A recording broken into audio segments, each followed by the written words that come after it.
American blood, sweat, and tears wasted on the battlefields and deserts of the Middle East. Iraq is lost, and Afghanistan appears next.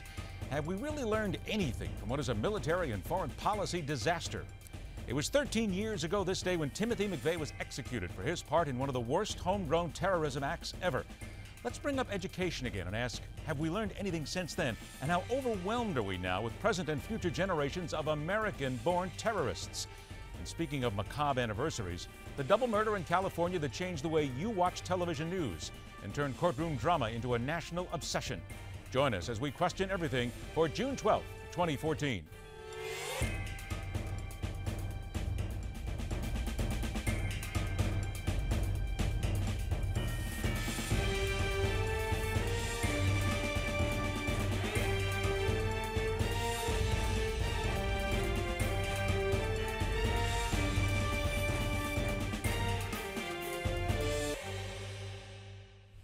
Word reaches us today that NASA is seeking public help in designing a permanent base on Mars for humans, which means we should now start taking recommendations and reservations for those people who perhaps should be granted a freebie ride to the Red Planet. Makes one wonder if NASA has enough room to carry the politicians who should be top of the list. Top of our list at this moment is to pay close attention as John Bachman starts this soiree with Newsmax Now.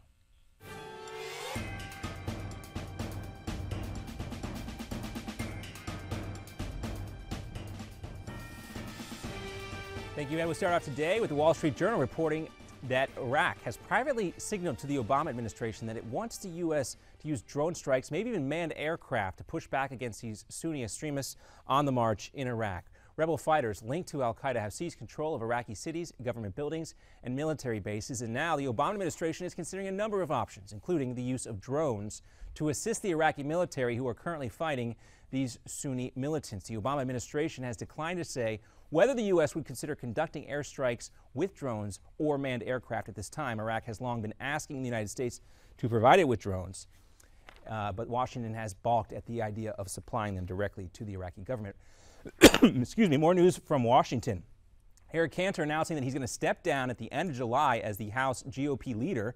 Cantor first told the caucus privately that he was going to do that, then had that much publicized press conference. Now it's set off a race to see who will succeed Eric Cantor. This is the first time a House leader has lost a primary race and then has had to leave his post since it was first created all the way back in 1899. It is with great humility that I do so, knowing the tremendous honor it has been to hold this position. Now, Cantor was defeated by Tea Party favorite Dave Bratt, a professor at Randolph-Macon College in Virginia. Hillary Rodham Clinton, also interesting enough, said that Cantor was defeated by a candidate who basically ran against immigrants. So now the House will vote who will replace Cantor as the #2 GOP guy in the House. Here are some of the favorites: Kevin McCarthy of California, Pete Sessions of Texas, Jeb Hensarling of Texas. Jim Jordan was mentioned as well, but he's since dropped out. But these are the two guys that remain at this time, Pete Sessions and Kevin McCarthy. It should be an interesting race. I'm John Bachman. We'll be back in about 30 minutes with more here on Midpoint.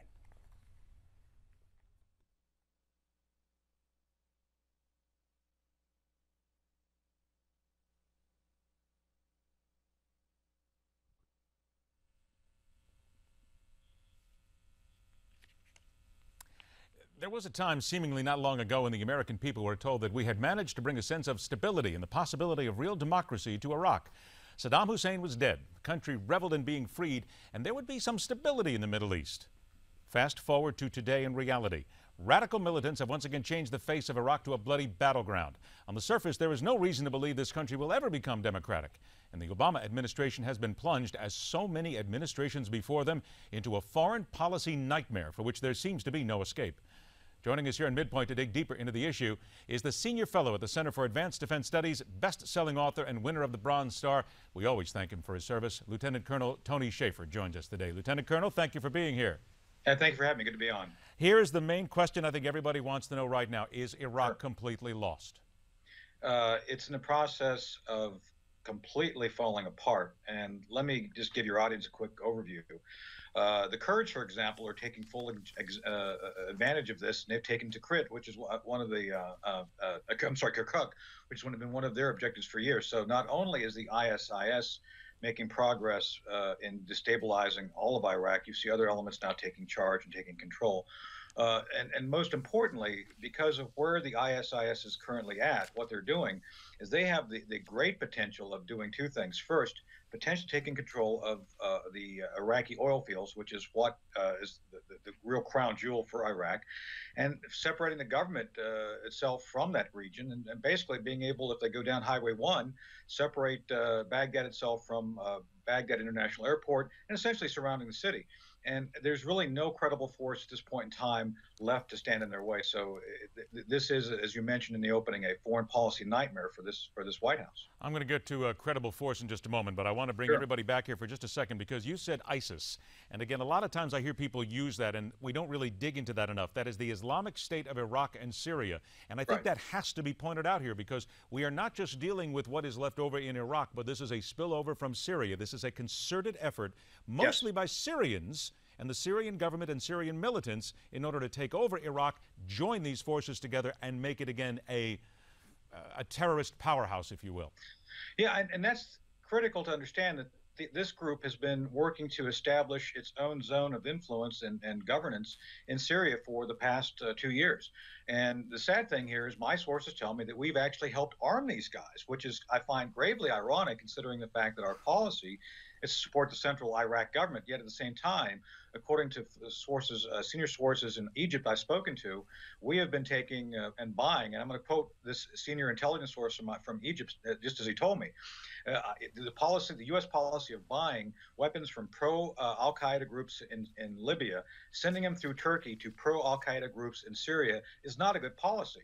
So I think clearly it is not a good policy by the fact that we've helped arm the very group, this group now, that is now destabilizing one of the countries which we really put a lot of effort into stabilizing. I am going to ask something which I swear I hear from people over and over again, and what is not Sure. pushed forward enough when we have these kind of discussions with experts such as yourselves.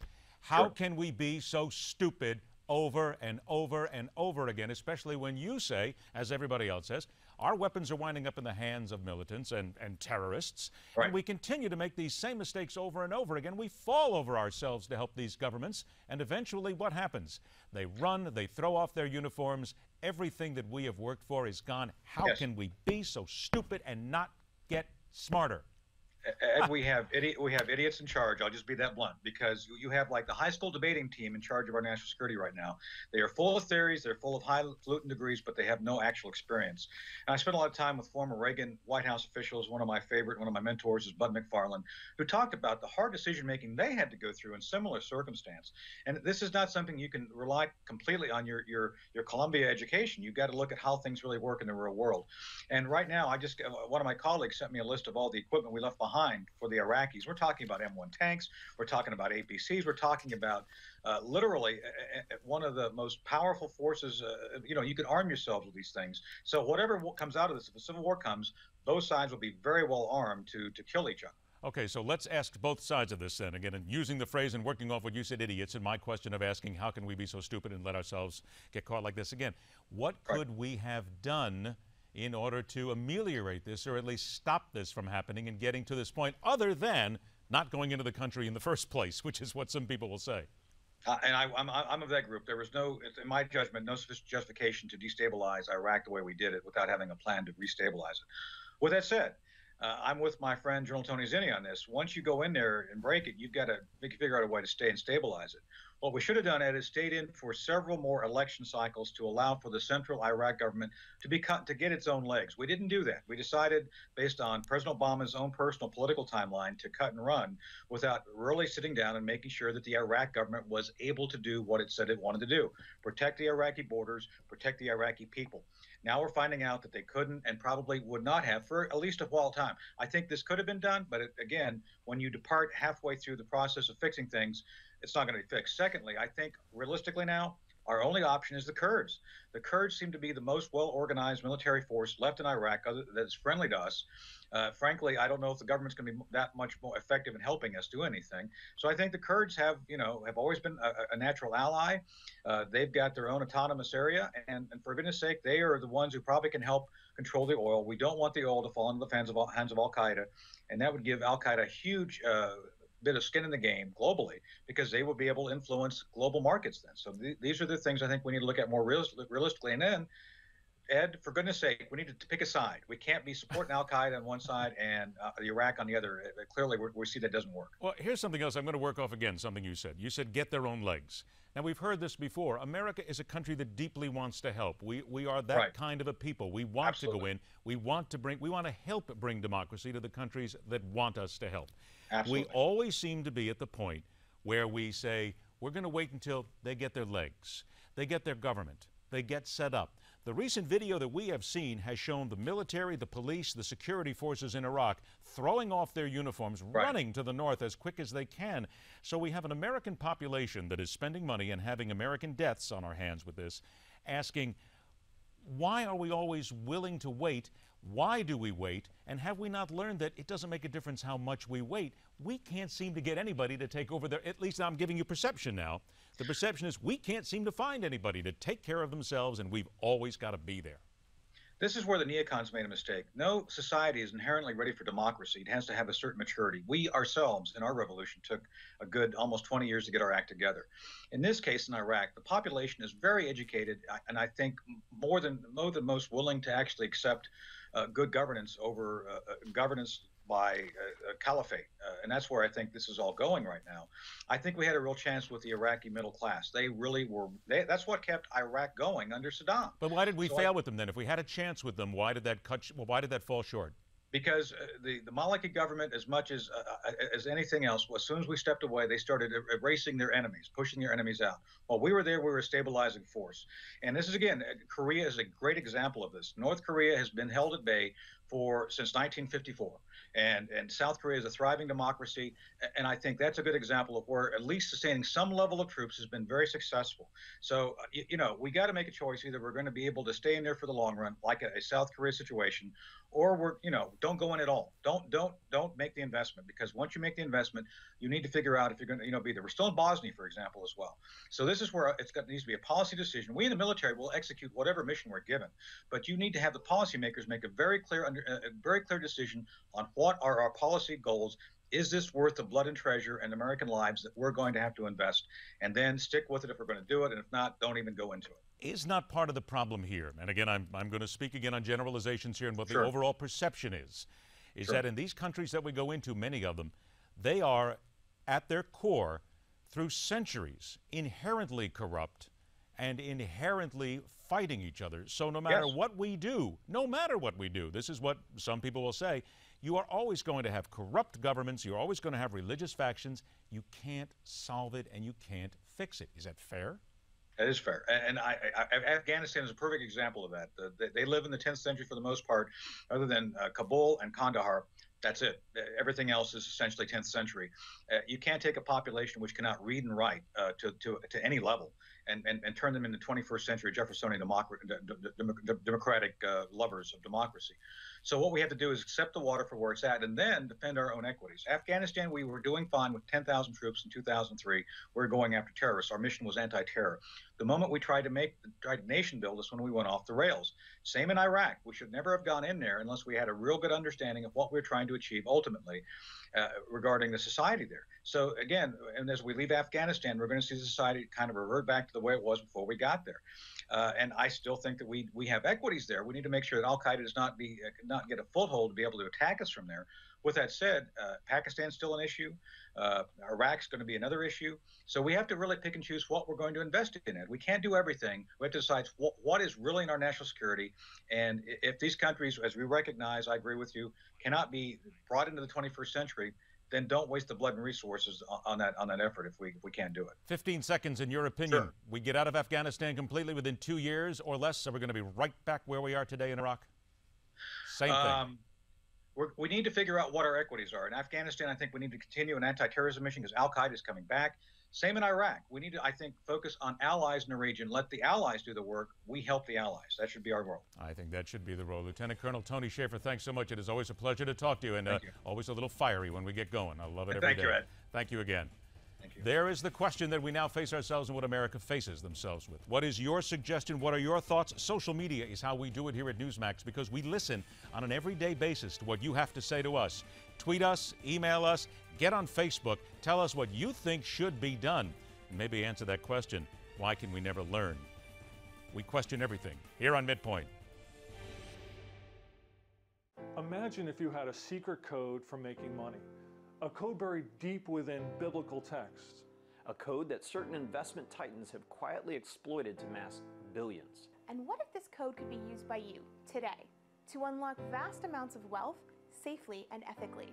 Investment expert and former pastor Sean Hyman says there is such a code. He calls it the Biblical Money Code. Sean credits this code for helping him turn his father's $40,000 retirement account into $396,000. And today, you have the chance to tap into this life-changing biblical money code by visiting moneycode50.com. That's moneycode, the number 50.com. At moneycode50.com, you will find a free video that describes how you could use this biblical code in your own life to get out of debt and invest for profits. That's moneycode50.com.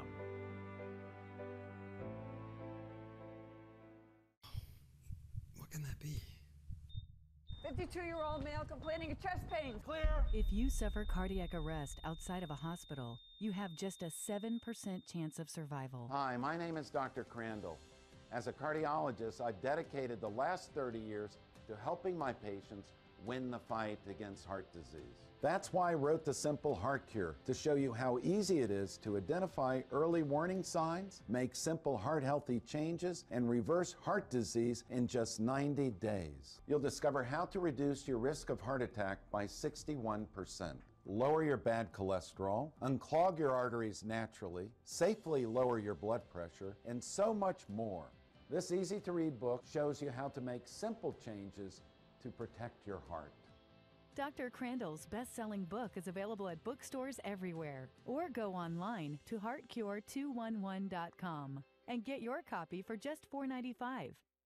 Mom was diagnosed with Alzheimer's at 58 years old. This disease just ravages a family. It changes your life. If we work together, we can stop this epidemic. Now is the moment. Contact Bright Focus and learn more.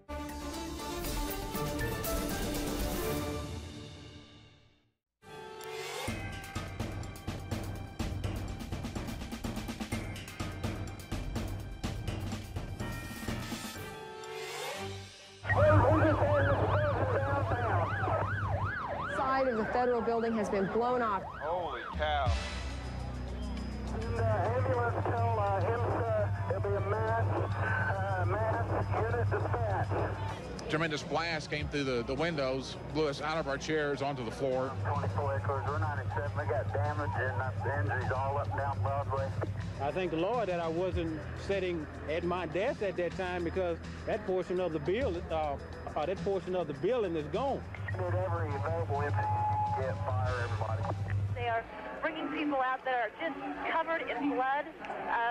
Ambulance crews have been arriving for the last 10 minutes, and they are going into the building.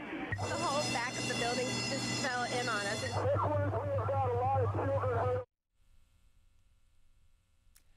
April 19th, 1995. A rented truck pulled in front of the Alfred P. Murrah Federal Building in Oklahoma City. Not long after, the lethal mix of fertilizer and explosives detonated. 168 people died, over 600 were injured. Babies left safely at a daycare center were blown to pieces. It was at that time the deadliest act of terrorism within the United States, and it remains the most serious act of domestic terrorism in American history. On June 11th, 2001, 13 years ago today, Timothy McVeigh was executed by lethal injection for his role in this slaughter. 13 years later, we are faced with asking ourselves what we have learned and truly acted on since that day to find and stop these American-born terrorists who seem bent on killing as many people as they can, as often as they can, all in the name of some far-flung and all too often incomprehensible cause. Joining us here on Midpoint, he is an associate political scientist at the RAND Corporation, where he focuses on irregular warfare, terrorism, and global security. Colin Clark. Thank you for joining us today, Colin. Thanks for having me.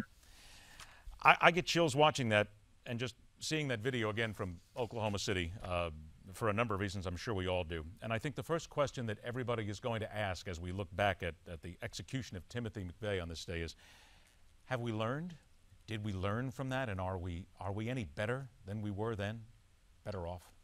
I think we're better with respect to certain counter-terrorist capabilities. I think it was really more of a post 9/11 phenomenon. Became hyper aware of the threat of terrorism not only global terrorism, transnational terrorism, but also the threat posed to the homeland by domestic terrorists or homegrown terrorists. When we talk about homegrown terrorism, is it fair to say that no matter how much effort we put into it, no matter what we do, it is still the single biggest challenge perhaps in our own internal security is finding these people and identifying them before something happens? Yeah, I mean, that remains a major challenge, and it will into the foreseeable future. We don't, despite what some people would lead you to believe, live in a security state. We still maintain a broad array of civil liberties. And the one thing I'd say about the homegrown threat is, while you led with the bombing in Oklahoma City and Timothy McVeigh, the threat of homegrown terrorism has grown more complex. I'd say it really folds into kind of two categories now. You have the homegrown jihadist threat that's linked into the broader Al-Qaeda or kind of global Salafist movement, and then there's the threat from, whether you want to call them far right, right-wing militia type groups, groups of the ilk that McVeigh was from. Are we any better? I mean, you just broke it down, and I think that's proper the way you broke it down here, but are we any better at detecting one than we are the other? Do we focus more on one than the other? Where are we standing then in those? Because I want to bring this forward to today after what we have learned and see where we are now in making sure that we are able to at least stay ahead of this. It's tough to apply metrics to say we're better now than we were then. The threat kind of is constant. Whether or not these threats manifest themselves into attacks, it really depends. And so, an interesting statistic put out by the New America Foundation was that since 9/11, right-wing extremist groups have actually killed more than jihadist-inspired groups. I think the kind of right-wing hate groups have tallied 37 deaths, while jihadist groups in this country only 21. So certainly, law enforcement remains vigilant. Joint terrorism task force have proliferated. I think we're hyper aware at the federal, the state, the local level, constantly trying to gather intelligence. I think broader, larger government organizations like the NSA still continue to play a very important role and still do really important work in this area. Here comes a tough question now. And as we go through all the investigative ways here to try and find out who these terrorists are on our own soil, there are civil liberties here in America. It is what we hold dear. But knowing what needs to be looked for, knowing what has to be done in order to find who these people are, is it really possible to stay a step ahead of the terrorists if we follow, and I'll get heat for this, but let's go there, if we follow to the letter the civil liberties and make sure that we are protecting everybody legally? Can we really learn everything we need to know? Yeah, I think so. There's so much out there now on social media. People actually talk about their intentions more often than you'd think. And so I think being very vigilant on social media, some of the kind of FBI sting operations, which, those are, highly disputed by some people, but I think making sure that those don't kind of veer over into entrapment. They've still been effective in stopping terrorist plots against this country. But I think it is possible to remain within the letter of the law while still being effective, conducting counter-terrorist operations, conducting kind of non-kinetic or kind of left of the boom type of operations, intelligence, surveillance, reconnaissance, things of that nature. Now, what you're bringing up is all true. Now, we just saw some videotape of what went on in Las Vegas recently. Gerald Miller and his wife Amanda, the killing of 2 police officers here. As we learn a little bit more about this comes down to the homegrown right wing that you talk about, the extremists here.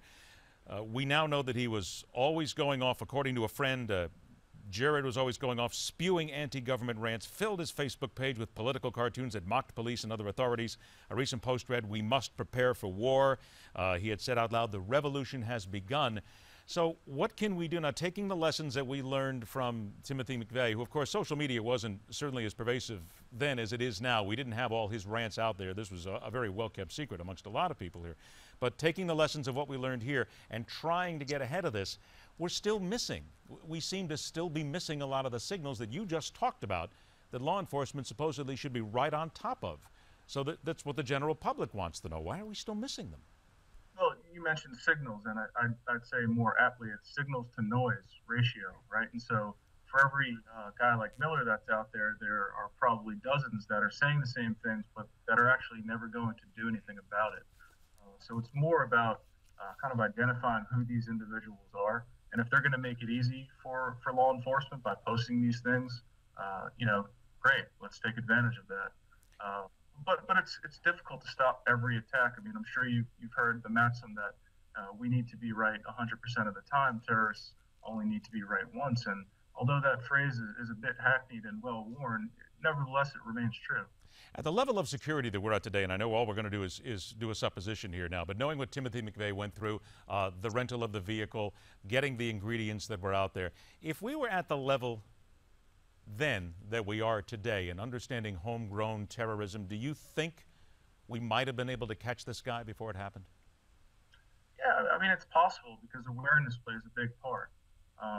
That said, the World Trade Center was attacked in 1993, or it was attacked again in 2001. So clearly it was identified as a valuable target to groups that want to do the United States harm. So, I have a tough time believing that we'll be able to stop every attack. I think law enforcement to date has been highly successful in disrupting a lot of these attacks. If you think about it, there's been 40 plus terrorist attacks since 9/11 foiled by law enforcement, and only a handful that have actually succeeded. Several of which have been kind of these lone wolf attacks, or what my colleague Brian Michael Jenkins might call stray dog attacks. These kind of one-offs of people that intend to do harm, and it's very hard to stop one person or even a small cell of individuals hoping to inflict death and destruction. About 30 seconds I have left. Is there a suggestion that you have, you study this, you know a little bit about this, that might be a good next step that maybe we haven't done? Really what I'm concerned about right now is primarily some of this blowback that we could see from overseas. There's Americans overseas fighting in Syria, fighting in Iraq. And if these individuals come home and slip under the radar of law enforcement, that could pose major potential problems in the future, because there you have capability of some of these terrorists who have learned the tradecraft, and you certainly have intent, and that's a deadly mixture. Unfortunately, we're going to be talking about this for a long time to come, unfortunately. Colin Clark, thank you so much for joining us. Excellent insight, and I hope we do this again, but let's do it and try and prevent some of this instead next time. Thank you very much. It is a difficult anniversary to remember. Here's a good line, too, when they're talking about the fact that embrace violent extremism, watching Al-Qaeda propaganda on computers. These are the people that don't raise a lot of flags. A little vigilance never hurt anybody. We will, of course, remain vigilant here. This is Midpoint, where every day we question everything.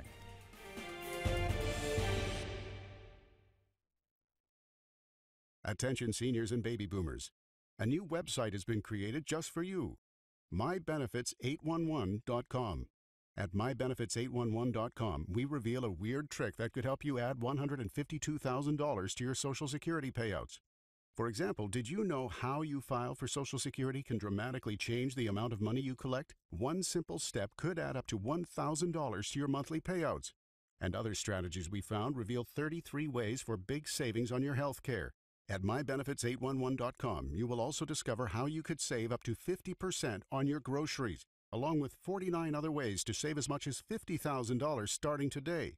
Newsmax says MyBenefits811.com is a critical resource for anyone over the age of 50. So go to MyBenefits811.com now to find out how you could add extra money to your Social Security checks.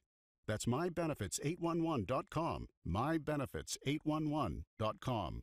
Federal and state authorities urge every American family to have an emergency radio. It can save you and your loved ones from disaster. Now, Newsmax has an incredible offer for you. Get our Weatherband emergency radio free. This emergency radio picks up AM, FM, and the NOAA Weather Band. It even works without batteries, essential in an emergency. Call the number below right now and you'll get this emergency radio, plus 2 great publications, including the award-winning Newsmax magazine. Each month, Newsmax brings you the important stories you won't see anywhere else. Plus, you'll get incisive commentary from David Limbaugh, George Will, Michael Reagan, Ben Stein, Dr. Laura, and more. Ben Stein says Newsmax reveals the unafraid, uncomplicated, bare-knuckles truth about today's dangerous world. Mike Reagan says, I guarantee that you'll love Newsmax magazine. This emergency radio offer with Newsmax magazine won't last long. Order online or call the number on your screen right now. Hi, I'm Mike Reagan. If you think the worst of Obamacare is behind us, think again. Soon its new rules will affect every business, every insured person, and every Medicare recipient. That's why you need to protect yourself, your family, and your business with the Obamacare Survival Guide. It's easy to read, the fastest way for you to understand this law. The Obamacare Survival Guide gives you the tips, loopholes, and strategies you need to know. If you're insured on Medicare, a business, a medical professional, just about anyone, you need to get the Obamacare Survival Guide. It's a #1 New York Times bestseller, and already more than 500,000 Americans have gotten their copy. Newsmax says it's the best guide to the new law. The Obamacare Survival Guide is at bookstores everywhere, or get Newsmax's $4.95 special offer and save $15 off the cover price. Just go online now or call us today.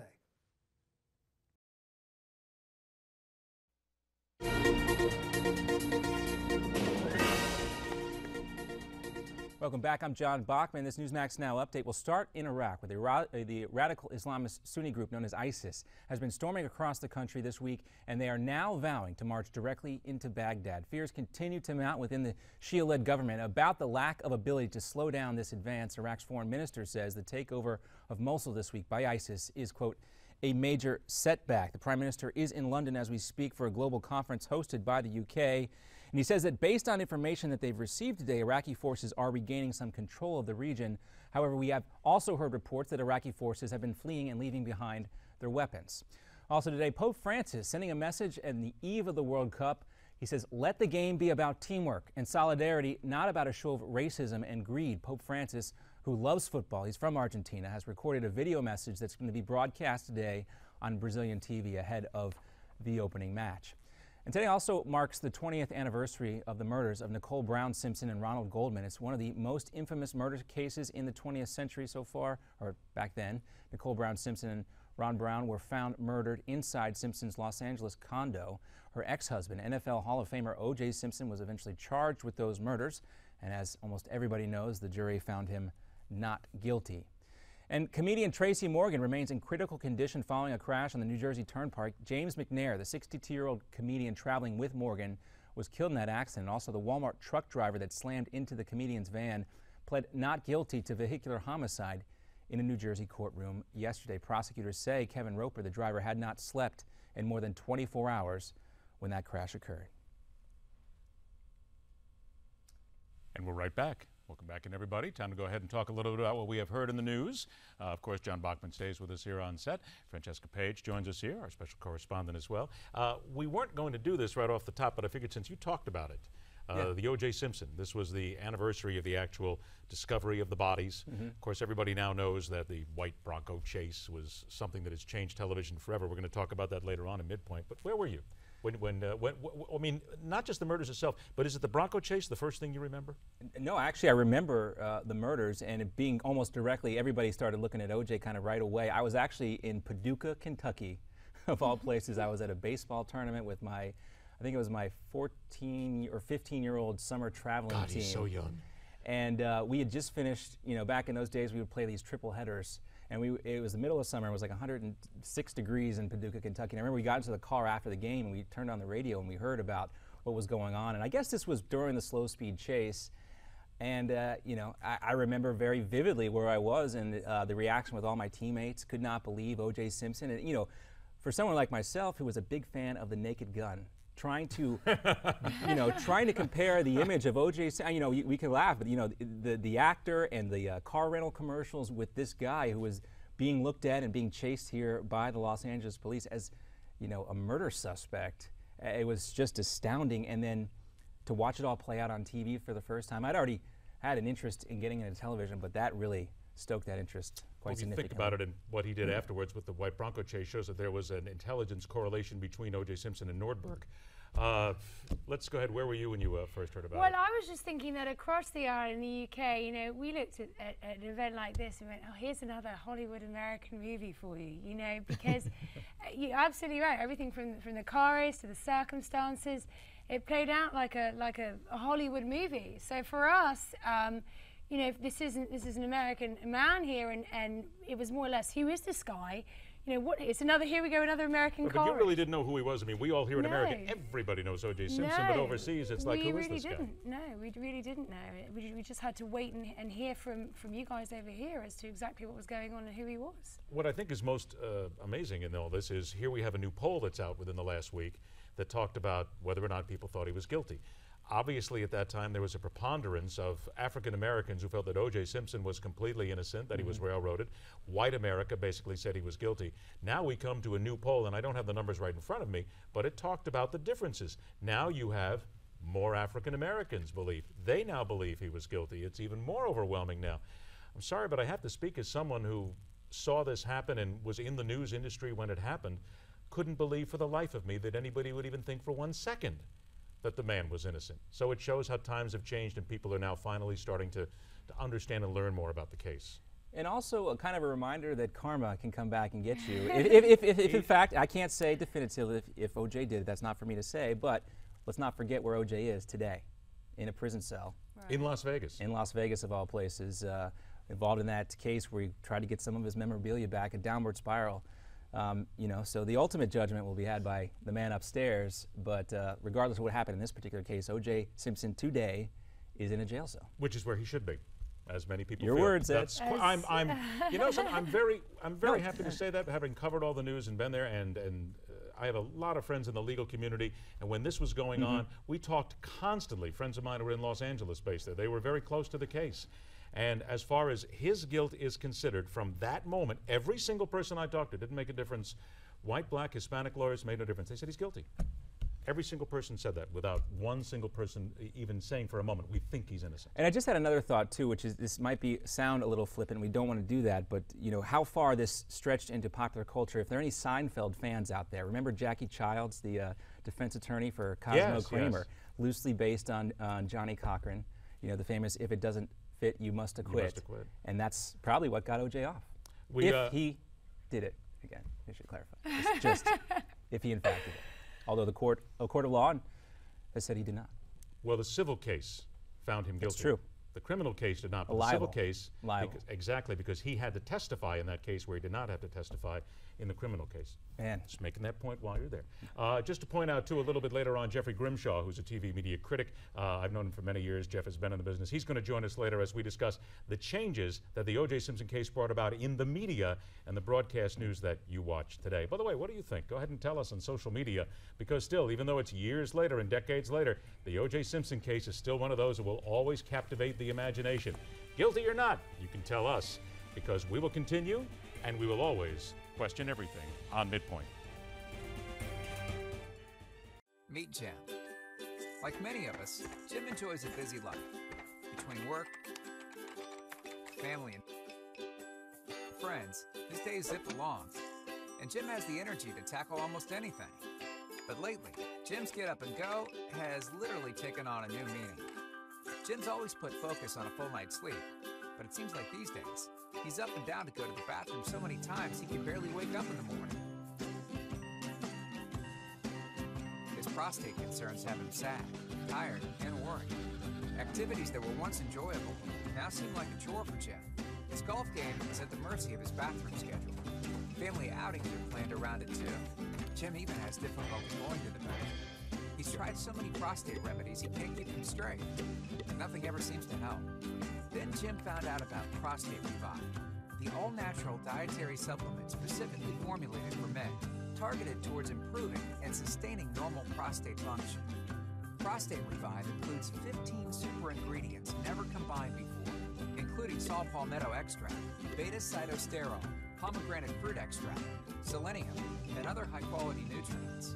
These targeted and all-natural ingredients promote healthy urinary flow and optimal prostate health. And the best part is, Prostate Revive was developed by a renowned medical doctor. Dr. David Brownstein personally formulated Prostate Revive with one goal in mind, to promote a healthy prostate gland. Thanks to Prostate Revive, Jim's got his life back. He gets a full night's sleep every night, and his friends and his wife can't believe he's the same guy. He has his old energy back, and no one has to wait for him. He doesn't even think about his prostate concerns anymore. Visit MedicSelect.com to take back your nights and improve your quality of life with Prostate Revive. Learn about our risk-free trial offer at prostaterevive.com/Jim. DAV stands behind America's veterans to make their transition back home easier with free services and help getting the benefits they've earned. Help us fulfill the promise to our men and women who served. Go to DAV.org to learn more.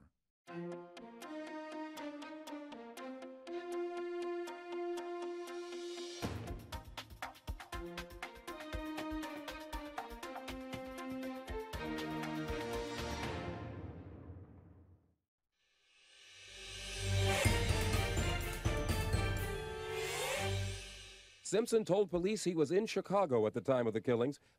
OJ, wherever you are, for the sake of your family, for the sake of your children, please surrender immediately. In one of the most dramatic moments of the trial to date, prosecutors had Simpson try on the gloves. Wearing latex gloves to protect the evidence, Simpson appeared to have trouble putting them on. Prosecutors suggest he was only pretending the gloves were too small. If it doesn't fit, you must acquit. We, the jury, in the above entitled action, find the defendant Orenthal James Simpson not guilty of the crime of murder in violation of Penal Code Section 187A, a felony upon Nicole Brown Simpson. If one was to look for seminal moments in broadcasting that changed the face of America, we could start with Edward R. Murrow's pointed and superior commentaries, done in black and white, the assassination of President John F. Kennedy, man's first footsteps on the moon, perhaps the fall of the Berlin Wall. But nothing truly changed lives here in 2014 as what began on this day in 1994. A short time after midnight in the Brentwood area of Los Angeles, the butchered bodies of Nicole Brown Simpson and Ronald Goldman were discovered. NFL Hall of Famer O.J. Simpson was found not guilty of the crimes. And now, years later, new polls are out showing that an overwhelming majority of Americans of all colors believe he should have been found guilty. This is only the core of this sideshow. For the Simpson murders and what followed forever changed the face of broadcast television, broadcast news, and what you watch and have demanded for your entertainment dollar. Joining us on Midpoint, cutting his broadcast chops at Turner Broadcasting, CNN, the USA Network, and more, now our media analyst. Welcome in for the debut of Jeffrey Grimshaw. Mr. Grimshaw, pleasure to see you again, my friend. Thank you. Pleasure to see you. By the way, just so we get this started very quickly, where were you when you first heard and for the white Bronco chase? Well, I was in the midst of a pretty good birthday party, and someone turned on the television, and all the air was sucked out of the party as all of we broadcast executives and cable executives in the D.C. area at that time just gathered around, you know, the proverbial fire to watch this unbelievable happening. It is macabre to say this out loud, and some people will, of course, shudder, but let's say it. At that time, I think it's fair that a number of people, because if you look at the networks here, CNN was in business, Fox News and MSNBC still hadn't debuted yet. A lot of people looked at this and said, this is entertainment. Think about that. But you and I both know that that's the fact. People looked at this as the beginning of a new brand of entertainment, did they not? Yeah, I have to go along with that. I'll go a little further. I think that people saw, you know, CNN at that time as this kind of unattainable plateau of news, and suddenly, because of the attention this was drawing, both the investigation and the ensuing trial, that executives at Fox and at NBC said there's gold in them thar hills, and there's news gold, and it doesn't have to be this kind of hard news, edge news. It can be kind of this soft social news. Is it fair to say that in some instances news went from being a digging, where you went out there and you actually found the story, to now, as they did with the Bronco chase, just taking in the satellite feeds and just regurgitating as much as you could? Boy, that's an interesting question. Yeah, I will go along with that, but I look at this trial as the trial and the investigation as kind of the ringing the bell, I'll call it, for America's voyeuristic appetite, and what I think Trey Jones and the people at South Park call murder porn. Dig into that a little bit now about the voyeurism and where we've gone from there to where we are today, certainly with all the reality shows, courtroom dramas, and let's not forget, this is what people want because they watch it and the ratings go up, and that's why it constantly fills the airwaves. Yeah, well, if you look at the television landscape back in 1994 and 1995, when this was all happening, you had one major news network. We saw two sprout, Fox News and MSNBC. We saw we have seen since, Court TV was in business for about 5 years, but they were a very minor player, and they turned into a pretty major player during the course of the OJ investigation and the trial. So much so that they were gobbled up by Turner Broadcasting, who turned Court TV into True TV. Discovery followed suit with investigative ID, Discovery ID. As I said, we saw True TV come to the forefront. We saw headline news morph from a straight and hard news wheel to all sorts of reality and actuality programming. And I think this is, again, ringing the dinner bell for the rise of actuality programming. Give me an idea, and touch on that if you will, but give me an idea of what you see as the echoes forward, certainly from what we saw from OJ, the coverage of the event, the absolute way America grabbed it. But as you bring this forward to 2014 and what we see now, not only in TV news, but in television itself, what are the echoes that are left over from what happened and what started with OJ? Well, if you see a commercial for Robert Shapiro's LegalZoom.com, well, you know, we didn't know Robert Shapiro really before then.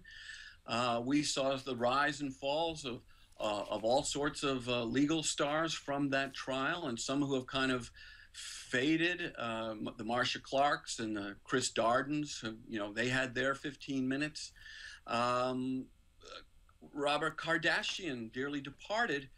Well, he has a daughter you may have heard of, and so the echoes have been ringing long. We saw 2 years ago, I think it was about 2 years ago at this time, the Jodi Arias trial just captivate America and turn headline news, give it all sorts of viewership that it had never, ever seen before, nearly catching up to Fox News, and certainly eclipsing its big brother network, CNN. About 30 seconds or so that I have left here as you look forward. Wasn't there any good that came out of this? I mean, there seemed to be. Some people say that it certainly kicked up news broadcasting and news interest, and people pay a lot more attention to the news now. Whether you deem it news or entertainment, they still pay attention. It certainly widened the spectrum of news. Whether that spectrum is taking America to new intellectual heights, well, I have some opinions on that, and probably not enough time to express them. So we get more, but the question is, do we get better? You want to try that intellectual side in 15 seconds? Well, we could just call it the dumbing down of America. I guess we'll leave it at that. I kind of figured you'd go there. And now, of course, you don't want to tell anybody, but you're going to go back and now watch on your TiVo the Kardashians from last night. I perfectly get it, Jeff. It's not a problem. Absolutely. Jeff, it's always a pleasure, my friend. Be well. We'll do this again. Thank you, sir. Take care. Jeffrey Grimshaw from the TV News. Just think about all the changes that have happened. So tell us, you watch news a little bit more now often than you did before? Well, here's the difference. You watch news here now because, quite frankly, this is Newsmax, and this is news for a smarter generation because, especially on Midpoint, we question everything.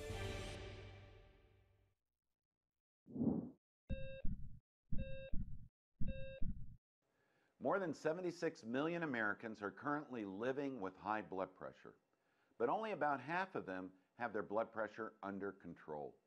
Controlling blood pressure is mandatory because if it's not controlled, you're at great risk for such deadly conditions as heart attack, stroke, congestive heart failure, and kidney disease.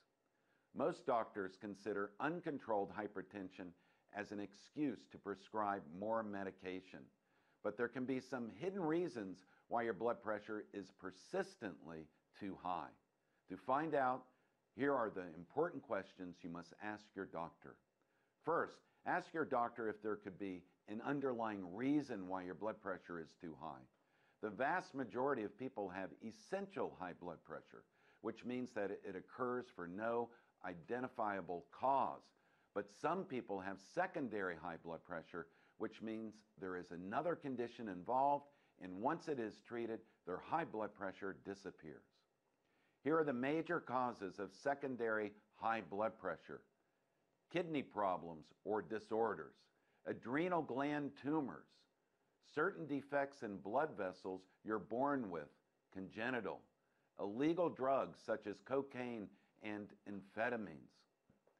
Second, ask your doctor if any medications you are on could be causing your blood pressure to rise.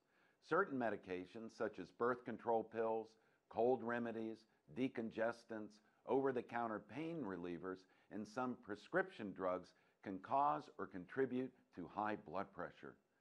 This is a possibility when you consider that nearly half of all Americans over the age of 55 are on at least one prescription drug. Many take multiple prescription drugs, and almost everyone uses over-the-counter remedies. Since most of you already have my book, The Simple Heart Cure, I want you to go to chapter 12, which is all about high blood pressure. Now, here's what I want you to do. Go to your medicine cabinet and make a list of the drugs that you take.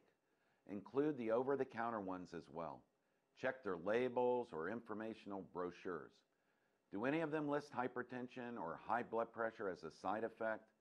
If so, bring them to the attention of your doctor. They could be contributing to your high blood pressure. That's my health tip for this week, but I'll see you next week with another very important Heart Health Minute. Get your copy of Dr. Crandall's best-selling book, The Simple Heart Cure, for just $4.95 with his special offer. Go to www.simpleheartbook.com to get your copy today. That's simpleheartbook.com.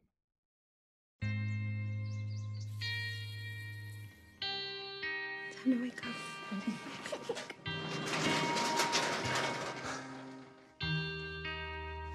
I've got a job to do today. I've got a job to do today. Don't forget, you've got a job to do today.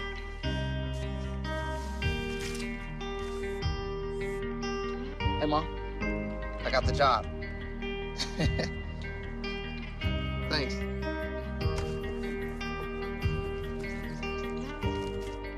I've got the job. Welcome aboard.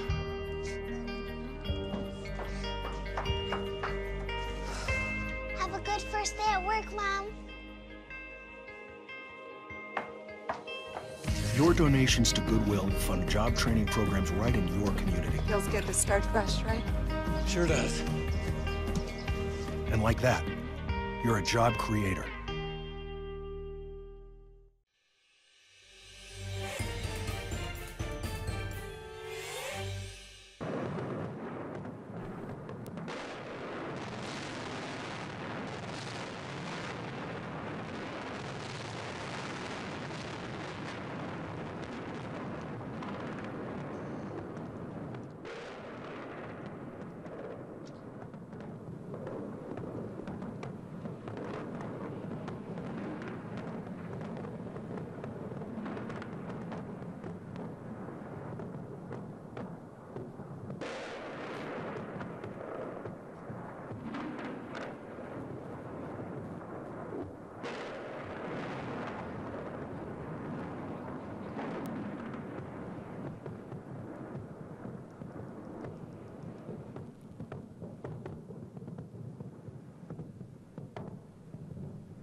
March 19, 2003, the beginning of what was truly the first war made for American television.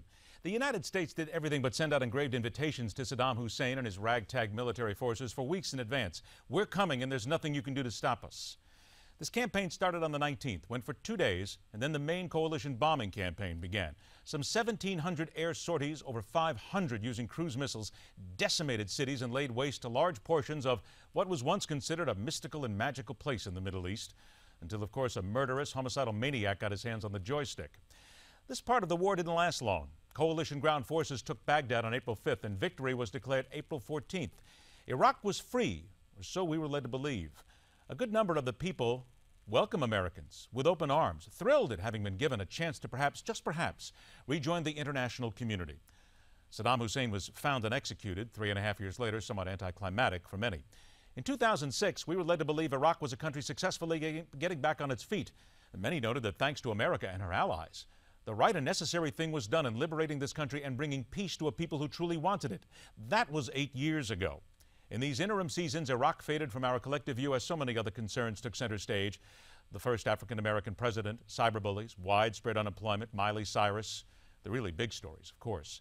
Iraq was, as far as most Americans knew or cared to know, working on a democratic government and worth every penny and every American life we paid to make it a viable nation once again. This is now. Iraqi forces were digging in to battle Islamic militants on the outskirts of the oil city of Kirkuk. But just 90 miles away, Mosul had already fallen into militant hands with barely a fight. YouTube video shot yesterday shows one of their convoys rolling into the city past burning police and army vehicles. Allahu Akbar, Allahu Akbar, Allahu Akbar. But the only sign of the security forces, the uniforms they abandoned before they deserted. One masked fighter gloated on camera about the rout and then warned, this is just the beginning. More than 4,000 American lives were lost liberating Iraq. Incomprehensible sums of money spent, a scar that still runs deep in the American psyche. Iraq was another lesson for America. We are the defenders of peace and democracy around the world. On that, there's little doubt. But we, like so many others, never seem to truly learn anything. America is a giving country, the one that more than any other is willing to run headfirst into a fight in order to help and defend the defenseless. It's what we are. It's what we do. It's who we are. And few would ever think twice when it comes to helping others. But in light of what's currently happening in Iraq, many people wonder why we always seem to bring our muscle and intellectual might to bear in so many places around the world with honorable intentions, yet never seem to be able to finish what we start. And the bad guys simply sit on their hands and wait. And wait. For they know America will eventually leave, and then they will strike back, taking back everything that was taken from them in the name of freedom. Americans are tired of helping people who seemingly don't want to help themselves, who rely on us, our money, our passion, our blood and guts to make their lives better, and that all too often run and hide when it seems tough or inconvenient to take up the fight. Afghanistan, anyone? That is telling it like it is. We'd like to hear from you, what you think about what's going on right now, what America has done, and perhaps what America should do. Your feelings as to what America should do to help lead the way in the Middle East, or perhaps do nothing at all. It's your time. Send us a note on Twitter, if you will. Send us something on email. Also, drop us a note on Facebook. You respond, and we'll go ahead and talk about it right here. Because this is Newsmax. This is news for a smarter generation. And this is Midpoint, the show where every day we question everything.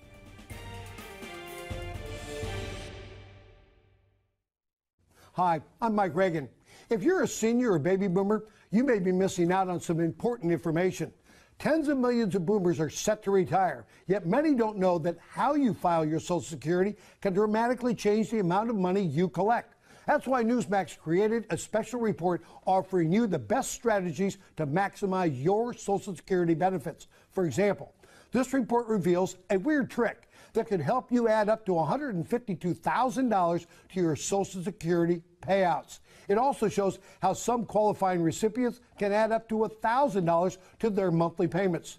To get your copy with our free offer, along with 7 additional money-making booklets, simply go online. Newsmax says this report is a critical resource for anyone over the age of 50. So go to our website today and find out if you qualify to add extra money to your Social Security. Remember, it's your money. You deserve the most back in your retirement. Are you feeling tired, run down, low on energy? Well, you could be just like millions of Americans whose thyroid gland isn't functioning the way it's supposed to. Well, now there's hope to change all of that. Introducing Actilin. Actilin is a premium nutritional supplement designed to support optimal thyroid function. Actilin has 17 powerful ingredients that support adrenal health, thyroid function, energy, and your immune system. Actilin was formulated by the renowned holistic practitioner, Dr. David Brownstein.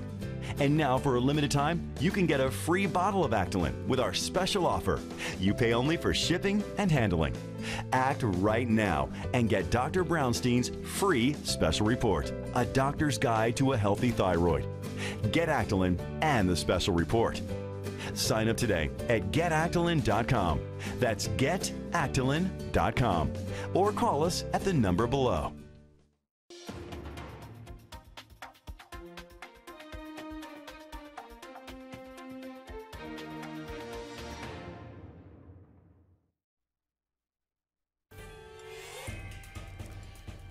American blood, sweat, and tears wasted on the battlefields and deserts of the Middle East. Iraq is lost. Afghanistan appears next. Have we learned anything from what is a military and foreign policy disaster? The Bo Bergdahl hearings continue. So does the need to find out the truth about him in the issue? Then again, what is the truth when it comes to the multitude of media outlets scrambling to be the first to bring you every sliver of information, whether true, false, or perhaps even a little hyperbole? And on the 90th birthday of George Herbert Walker Bush, what are the lasting legacies of America's 41st president? That and more as we question everything for June 12th, 2014.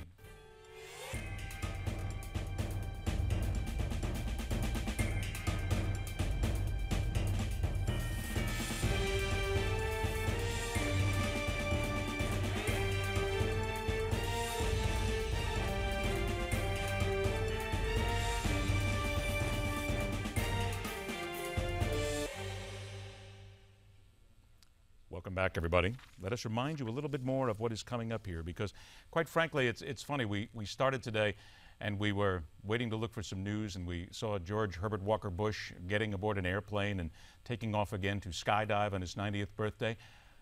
Whether we all could do that on our 90th birthday, regardless, Republican, Democrat, let's just all do that on our 90th birthday. Right now, let's take a moment out and get John Bachman in to give us Newsmax Now.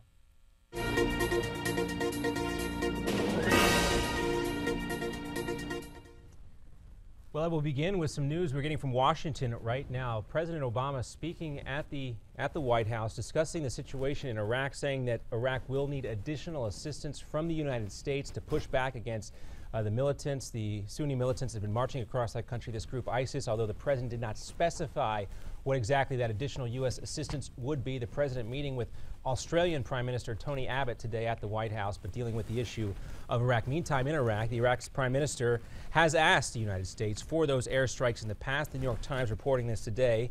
And what you're looking at right here is video from earlier this week. Mosul, the second largest city in that country, was seized by that group ISIS, an al-Qaeda linked militant organization. And yesterday, that same group took over Saddam Hussein's hometown of Tikrit. Now, Washington, of course, is considering options on how to go about using military assistance to help out Iraq here. But again, the president today not specifically mentioning this. Yesterday, though, the State Department did condemn recent actions by these terrorists, these Islamic militants, after they seized the diplomatic mission in Mosul from the nation of Turkey and kidnapped one of the high-ranking officials there. We join Turkey and the international community in calling for the immediate release of Turkey's kidnapped diplomatic personnel. The security reiterated the United States' commitment to working with the Iraqi government and leaders across Iraq to support a unified approach against ISIL's continued aggression. ISIL or ISIS, depends on who you listen to here. It's the same organization here. The State Department also saying that ISIS is not only a threat to the stability of Iraq, but to the entire region. Moving on here, back here at home, in the United States, the FBI says it's now launching a criminal investigation into the situation at the VA hospital. FBI Director James Comey testifying in front of a House committee yesterday, where he confirmed that the Phoenix office of the FBI is conducting the investigation. Comey did not elaborate on the probe, but an official says the Justice Department has asked the FBI to step in and review VA documents acquired by the Inspector General's office. Many Republicans, including Florida Congressman Ron DeSantis, want VA administrators to be held liable for their actions.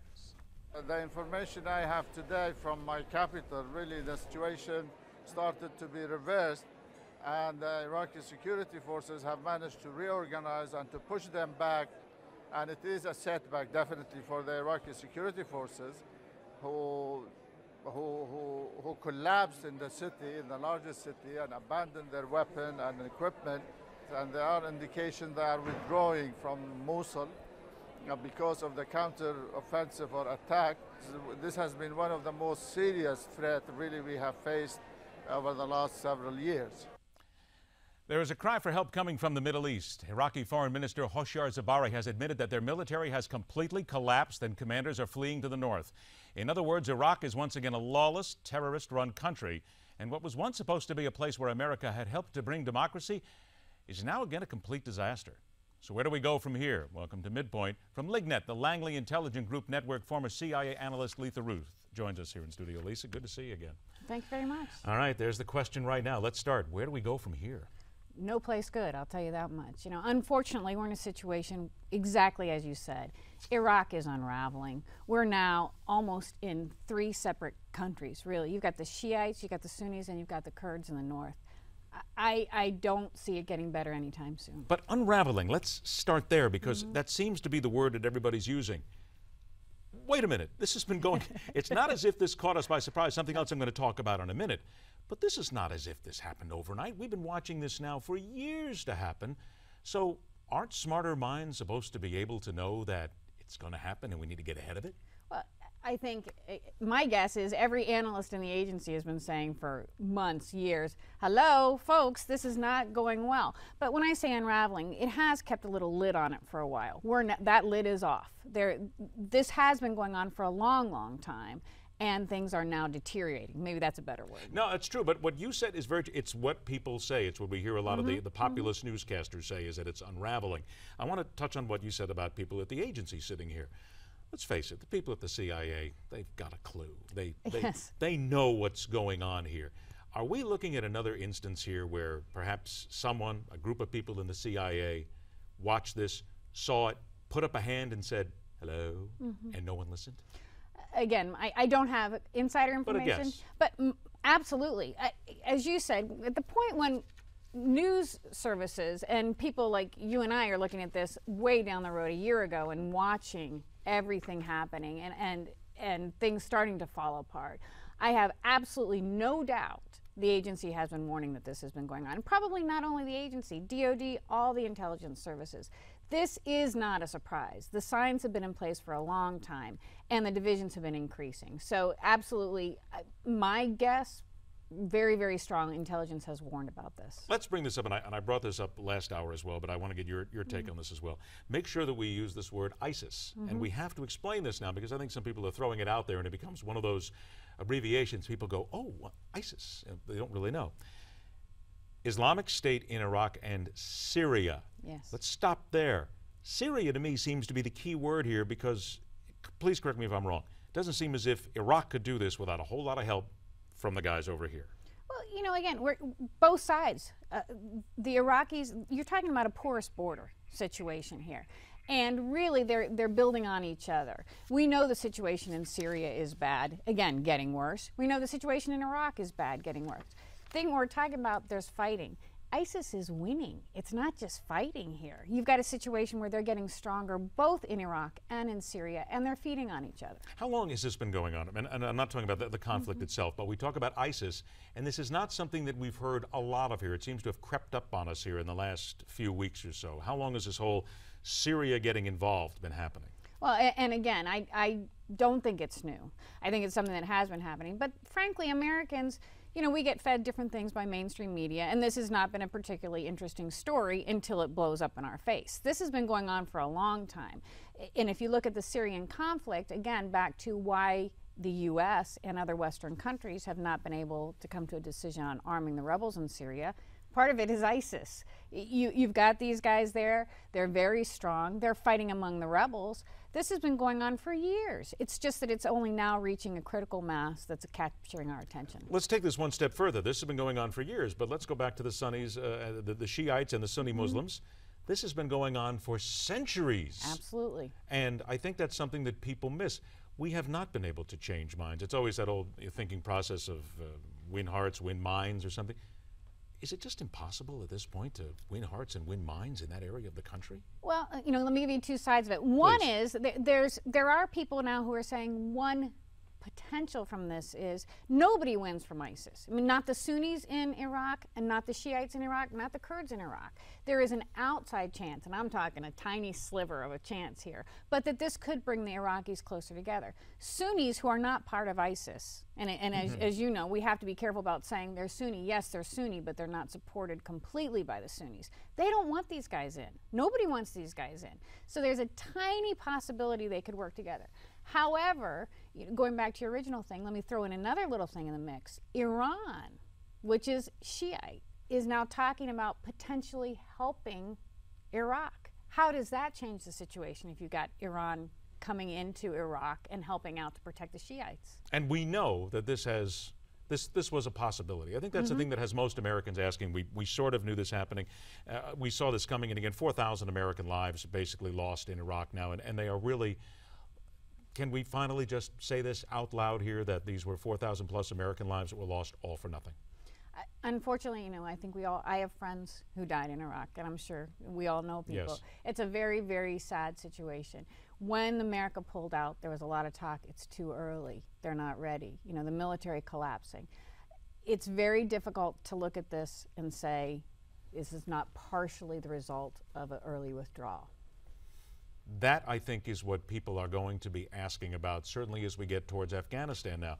And as the intelligence community starts to look at what's going on here, do you get the sense? I get the sense that probably they do. So I'm going to throw this out here for you because you're the expert, where the people who look at this say, we can do all we can. We can go in with all the military might we want. We can bring in all of our intelligence, all of our B-1 bombers. We can do everything we can. But as soon as we turn this over to the local governments, we're lost. They simply are not able. They're not able to care for themselves, is what some people will say. Is that a thinking line in the intelligence community? I think the intelligence community, certainly the estimates all say right now, when we pull out of Afghanistan, you're setting up the Taliban to come back, if you look at what's happening. Now, in Iraq, one of the biggest issues at the time, and I just saw another report, there were a lot of people advocating a unity government, making sure that we created this. That didn't happen. When we pulled out, we didn't do a nation building, the hearts and minds, all that stuff you're talking about. But there's also things we can do. If you look at, for example, World War II in Japan, we made sure that the government that was in place was something that we did put in place. By leaving without creating a legacy of democracy and unity, you're opening up for Iraq, for Afghanistan to fall again to Taliban. To work off an old phrase, terrorism loves a vacuum. You bet. Be fair to say. All right, I want everybody to hear this. I mentioned Hoshi Zebari, the Iraqi foreign minister. He is now at the point where he is begging for help. We have started to appeal to the UN, to international agencies, even at on this conference we are attending in London, actually, to raise awareness.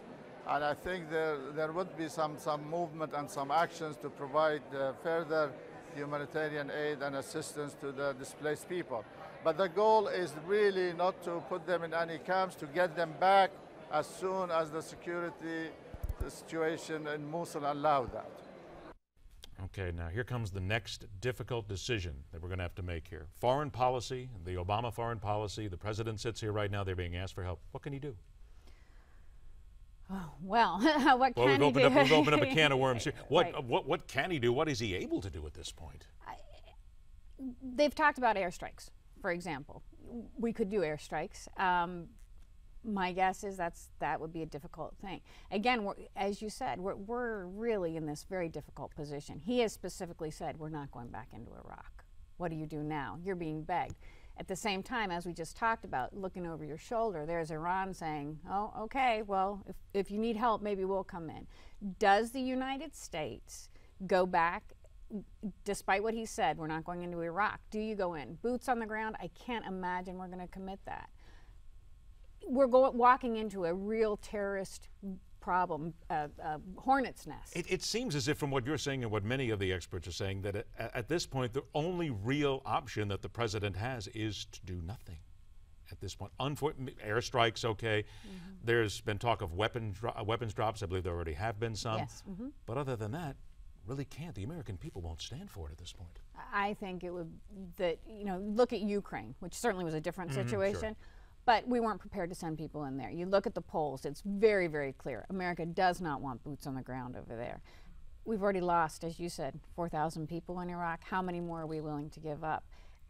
It's a very difficult situation. I can't see an easy answer. It's not a position I'd like to be in. I agree, and neither one of us are, so we're going to leave it at that. But let's also leave it to you now, because it is the question now that the American people have to answer. What would you like to see done? What is happening in Iraq? They are asking for help. We know what has happened in the past. You tell us what you think. Lisa Ruth, thank you so much for joining us today. Always a pleasure to see you here. Thank you. We'll do this again. Now, it's up to you. Twitter, email, and Facebook. Send us your thoughts, your comments on what should happen next, what should the president do, or perhaps what should he not do. This is Midpoint, where every day we question everything. Federal and state authorities urge every American family to have an emergency radio. It can save you and your loved ones from disaster. Now, Newsmax has an incredible offer for you. Get our Weatherband emergency radio free. This emergency radio picks up AM, FM, and the NOAA Weather Band. It even works without batteries, essential in an emergency. Call the number below right now and you'll get this emergency radio, plus 2 great publications, including the award-winning Newsmax magazine. Each month, Newsmax brings you the important stories you won't see anywhere else. Plus, you'll get incisive commentary from David Limbaugh, George Will, Michael Reagan, Ben Stein, Dr. Laura, and more. Ben Stein says Newsmax reveals the unafraid, uncomplicated, bare-knuckles truth about today's dangerous world. Mike Reagan says, I guarantee that you'll love Newsmax magazine. This emergency radio offer with Newsmax magazine won't last long. Order online or call the number on your screen right now. What can that be? 52-year-old male complaining of chest pains. Clear. Heart attacks can happen at any time. My name is Dr. Crandall, and as a cardiologist, I tell my patients that they need to be aware of the hidden symptoms of a heart attack. Here's the truth. If you suffer cardiac arrest outside of a hospital, you have just a 7% chance of surviving. That is why I've created the Simple Heart Test to help you determine your own risk of heart disease. Go online today, and in just 2 minutes, you'll discover your risk of suffering a heart attack, how you score on my heart disease risk factor scale, plus the key warning signs your heart is in trouble. Over 2 million Americans have already taken my Simple Heart Test, and I urge you to do so now, before it's too late. Take your free online heart test today and discover how to get Dr. Crandall's bestseller, The Simple Heart Cure. Go to www.hearttest411.com today. Tonight we are a country awakened to danger and called to defend freedom. Ask not what your country can do for you. Ask what you can do for your country.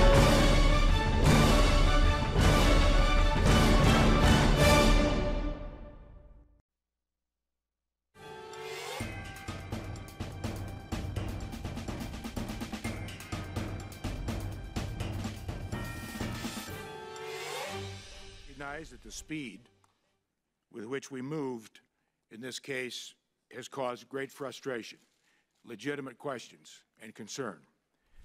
We could have done a better job. What is the truth about Bo Bergdahl? What's the truth about his father and the wearing of a beard while speaking a foreign language? What can we glean? What should we take from the often breathless media coverage of this soldier, what he did or did not do, the current hearings into the issue, and what it all means about a president and actions taken that may or may not have been illegal? It's all sitting in there. John Friedman is one of our Newsmax masters, featured on our mothership website, writes for Time, Esquire, and others. He hits these questions square in the sometimes blackened eye with his article entitled The Perils of Reporting on Bergdahl. From New York City, let's welcome him to Midpoint. John, thanks so much for joining us today, my friend. Thank you. Pleasure to see you. Let's get right to it here, because that was it. The perils of reporting on Bergdahl. I have to tell you that the first thing, I had not even read into your article yet, and it came to mind, of course, you have to be a certain age, Wag the Dog, which came up. Absolutely. The movie itself. Explain to us what that is. Yeah. Explain to us what that is, because there is a generation here who has no idea what we're talking about, the movie itself, but what it says currently about politics, military, media coverage, and what we're into right now. It means the media can create any kind of reality you want to have whether it's this man's a hero, this man's a traitor, a deserter, this man should get our sympathy, our scorn. It's all about what the media coverage tells you you should think. But that's just it, what the media coverage tells you should think. It still is astounding here. It is sometimes as an educated man, and hopefully we speak to a much more intelligent audience, these are people who have the chance to find out what the reality is. Stop listening to all these different sounds that you hear. It's like a little trinket that gets put in front of your eyes, and actually do your research. But the media doesn't do a lot of research sometimes, do they? No, sometimes we shoot by the hip also. The question really is, what is your point of view on this story or any story? What do you think the readers will get excited about, or the viewers will get excited about? Is the man a hero? Is the man not a hero? Is the government appropriate, not appropriate? It's all a matter of the point of view you want to present to your news consumers, and in turn what they take from your announcements. Tell us then, take us over the Bo Bergdahl case, because we've heard so much here. So we're just inundated with information. Now we have information from a friend of his releasing notes, releasing journals, telling us more about his thought. Give us a feel, if you will, as you've watched this mutate here, if you will, from the first moment to what it has become today and how the media has covered it, in your opinion. It's like catching a falling knife, because it keeps on moving all the time and changing shape and changing form and changing speed. And your first reaction may be your truest one, or it may change as well. The facts can influence you. You can not believe the facts. It's hard to say what's really real in this situation, because we don't know all the facts yet. We don't know what to think, but we know what to believe. The point of view of the media is X, Y, and Z. So of course, as a consumer at home watching television or reading the paper or the web, you're going to think, oh, of course, that's it. I agree, or I don't agree. What has been your opinion of how the administration has taken this on? Because certainly they seem to, in some instances, change the story here and there as the narrative moves ahead. Yes, a lot of damage control, isn't it? As it always is. I mean, I think the government is at the mercy of the media as well, because the media will tell the story as they see it and want you to believe it, and the government must react to what media people are saying, whether it's pro or con. It reflects on the president and the White House, the administration, and they in turn must react to the media too. Now, you're from a school of journalism here. Weren't we supposed to teach reporters to go for the facts first? Yes, we are. Yes, we are. But that's not always so simple, is it? No, because it's what sells. So let's look on the other side then, from the president's side of things, looking at how they have handled it from the administration. What's your take on how they've come out? Because certainly they've told us several different stories, but how could they better control this? I think they need one message, to tell you the truth, to the media and to the public. And until things change factually, stick to that message. And because it looks like you're flailing otherwise. The media love blood in the water, whether it's the president's blood or anybody else's blood. They love seeing people at their mercy to a degree. We all know this, and the media will pounce.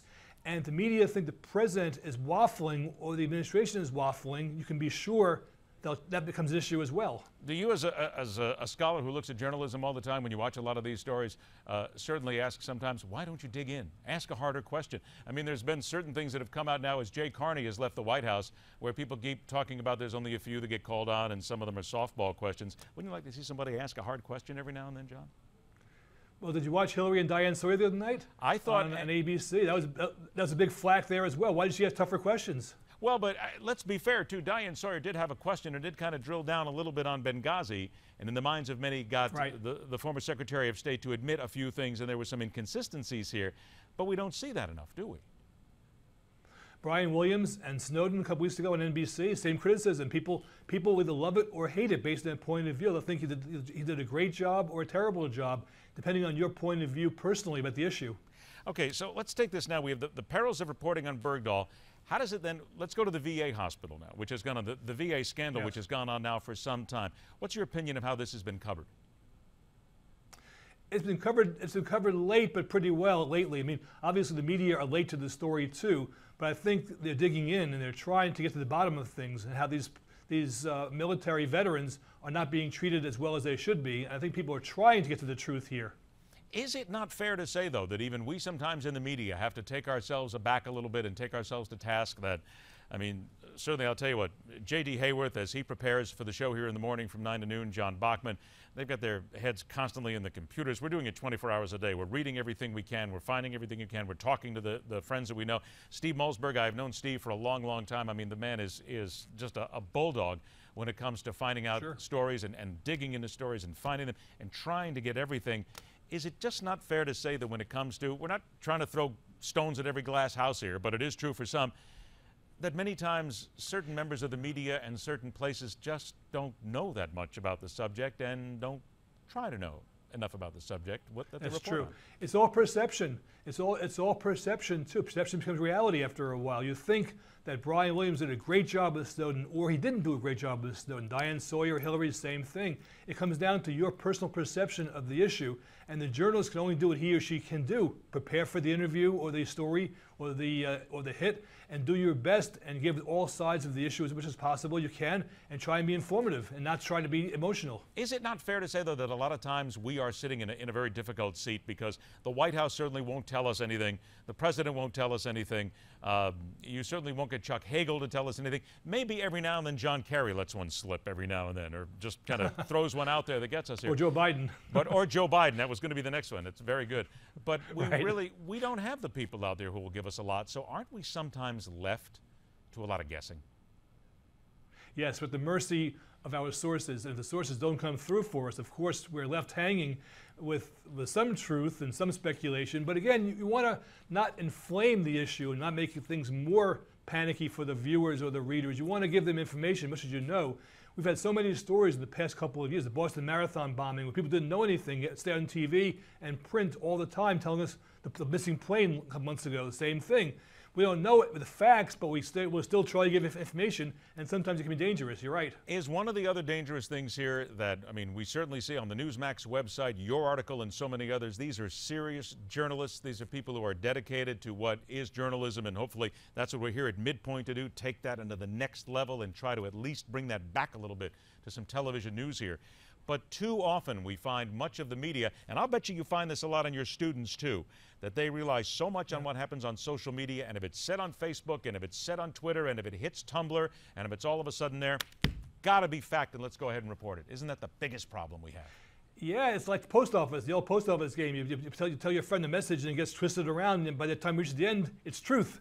And it's the same kind of thing now with Facebook and Twitter and social media. It's really the same issue, is what do you believe? How can you believe anything? You've got to get to facts and information as much as possible, and not speculation and not hysterical speculation where you make the issue bigger and crazier than it already was. I got about a minute left here. Your next article on Newsmax, Hillary Mania? Yes, Hillary Mania, right. Now tell us about this, the because idea it seems she's trying to control things Hillary, a little of course, bit. Well, she's out there trying to control her message. She's out there selling her new book and possibly running for the presidency in a couple of years. So she's starting early right now with the campaign, it seems, by getting her message out there and trying to control the message with Diane Sawyer and other people as well. Is it not fair to say, though, that it doesn't make a difference whether it's Hillary Clinton or whomever, John Boehner, if you have a book out, you're going to try and control the media from the first moment, won't you? Absolutely, sure thing. It usually works, too. It works, but do we believe it? To a degree. Okay, that's going to be the question. I think we do believe it. We believe that's part of the problem. We do believe it. That's the problem. We have too many people who are believing it, and that's the thing I think that gets us in trouble every single day. John Friedman, a pleasure to talk to you again. We'll read about everything you have to say on Newsmax.com. We'll talk to you again right here, my friend. Be well. Thank you. Appreciate it. All right, there you go. It is now up to you. Stop believing everything you see on social media. Unless, of course, it's your social media comments. They come to us and we tell you about them, because here's what you do on social media. See, this is how you properly use social media. Tell us what you think here about the coverage and what you've seen. Tweet it to us, email it to us, send it to us on Facebook, and we will answer back. This is Newsmax. This is Midpoint, where every day we question everything.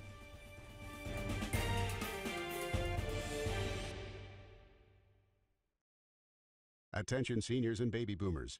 A new website has been created just for you. MyBenefits811.com. At MyBenefits811.com, we reveal a weird trick that could help you add $152,000 to your Social Security payouts. For example, did you know how you file for Social Security can dramatically change the amount of money you collect? One simple step could add up to $1,000 to your monthly payouts. And other strategies we found reveal 33 ways for big savings on your health care. At mybenefits811.com, you will also discover how you could save up to 50% on your groceries, along with 49 other ways to save as much as $50,000 starting today. Newsmax says mybenefits811.com is a critical resource for anyone over the age of 50. So go to mybenefits811.com now to find out how you could add extra money to your Social Security checks. That's mybenefits811.com, mybenefits811.com. 3 a.m. and you're up again for the third time. It's not just affecting your sleep, it's interrupting your daily life. Frequent trips to the bathroom due to an aging prostate is a common concern, but you can now do something about it with Prostate Revive. Doctor-formulated Prostate Revive is an all-natural dietary supplement packed with 15 powerful ingredients, focused on improving prostate health by targeting the two main sources of prostate concerns, rogue testosterone and inflammation. And now, in this limited time offer, you can try Prostate Revive absolutely free. That's a free bottle, a 30-day supply of Prostate Revive, risk-free. Plus, if you call right now, you'll also receive our free report, A Doctor's Guide to a Healthy Prostate. Call now for details on getting your free bottle, plus our doctor's report. Call 1-800-659-REVIVE. That's 1-800-659-REVIVE. Don't be a victim of an aging prostate. Start getting the sleep you need and get your life back with Prostate Revive. Claim your risk-free bottle now at 1-800-659-REVIVE. In the small town of Elmira, New York, a boy was born into an all-American family. The odds of him opening his own clothing store at the age of 18? 1 in 138,000. Excited to be a part of pop culture, he packed for the big city. The odds of finding someone to invest in his vision? 1 in 4.5 million. The odds of him achieving his dream in the fashion industry? 1 in 23 million.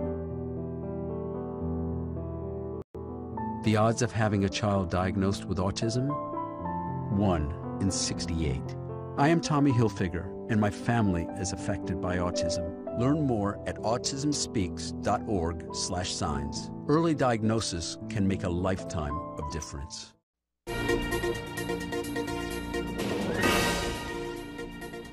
Hello and welcome to this Newsmax Now update. I'm John Bachman. We continue to monitor the situation in Iraq. A new report coming from the AP Germany telling all of its citizens who are in Iraq to get out now, immediately. Also today at the White House, the president saying that the U.S. is likely going to get involved somehow to help the Iraqi government push back on these militants, although the president not saying exactly how. As we talk about this, more reports showing about 500,000 people have fled Iraq in recent days after these militants, Sunni-backed militants, inspired by al-Qaeda, have started seizing control of major cities. Today, militant fighters began advancing towards the capital of Baghdad. They've vowed to take that city as well. They've also taken Tikrit and Mosul. The Iraqi prime minister has asked the country's lawmakers this week to declare a state of emergency. Meanwhile, at a global summit in London, Iraq's foreign minister claims that Iraqi security forces are regaining control. Also, four former Blackwater security agents will begin their trial in the killings of 14 Iraqis. This is dating back some time, and the wounding of at least 18 others. Over the next few days, a jury of 12 people will be chosen from a pool of about 111 in Washington, D.C., and they're going to decide these guards' fates. The judge told the prospective jurors not to read or watch anything about the case, and he specifically prohibited using social media sites, including Twitter. One security guard from Blackwater is charged with first-degree murder. 3 others are charged with manslaughter, attempted manslaughter, and gun charges. Those shootings occurred in 2007 in Baghdad. Meantime, Secretary of Defense Chuck Hagel trying to explain to Congress why he allowed the swap of 5 high-ranking Taliban detainees and why Congress did not get more of a heads up. Opening the hearing, Chairman Buck McKeon described the exchange as deeply troubling. Detainee transfer raises numerous national security policy and legal questions. The explanations we received from the White House officials at a House-wide briefing earlier this week were misleading and at times blatantly false. Well, some members of Congress, including Senator Rand Paul, have accused the White House of violating the law. I'm John Bachman. More to come later. All right, John, the core of our mothership here at Newsmax Media is the website. Over 14 million unique hits every month and a leading global news website. Breaking stories, driving home a wealth of information every day. We have Newsmax Masters here on Midpoint, where we feature one of the writers every single day. Let's check in now with our Newsmax digital editor, Joseph Schwert. Dive into what we're featuring.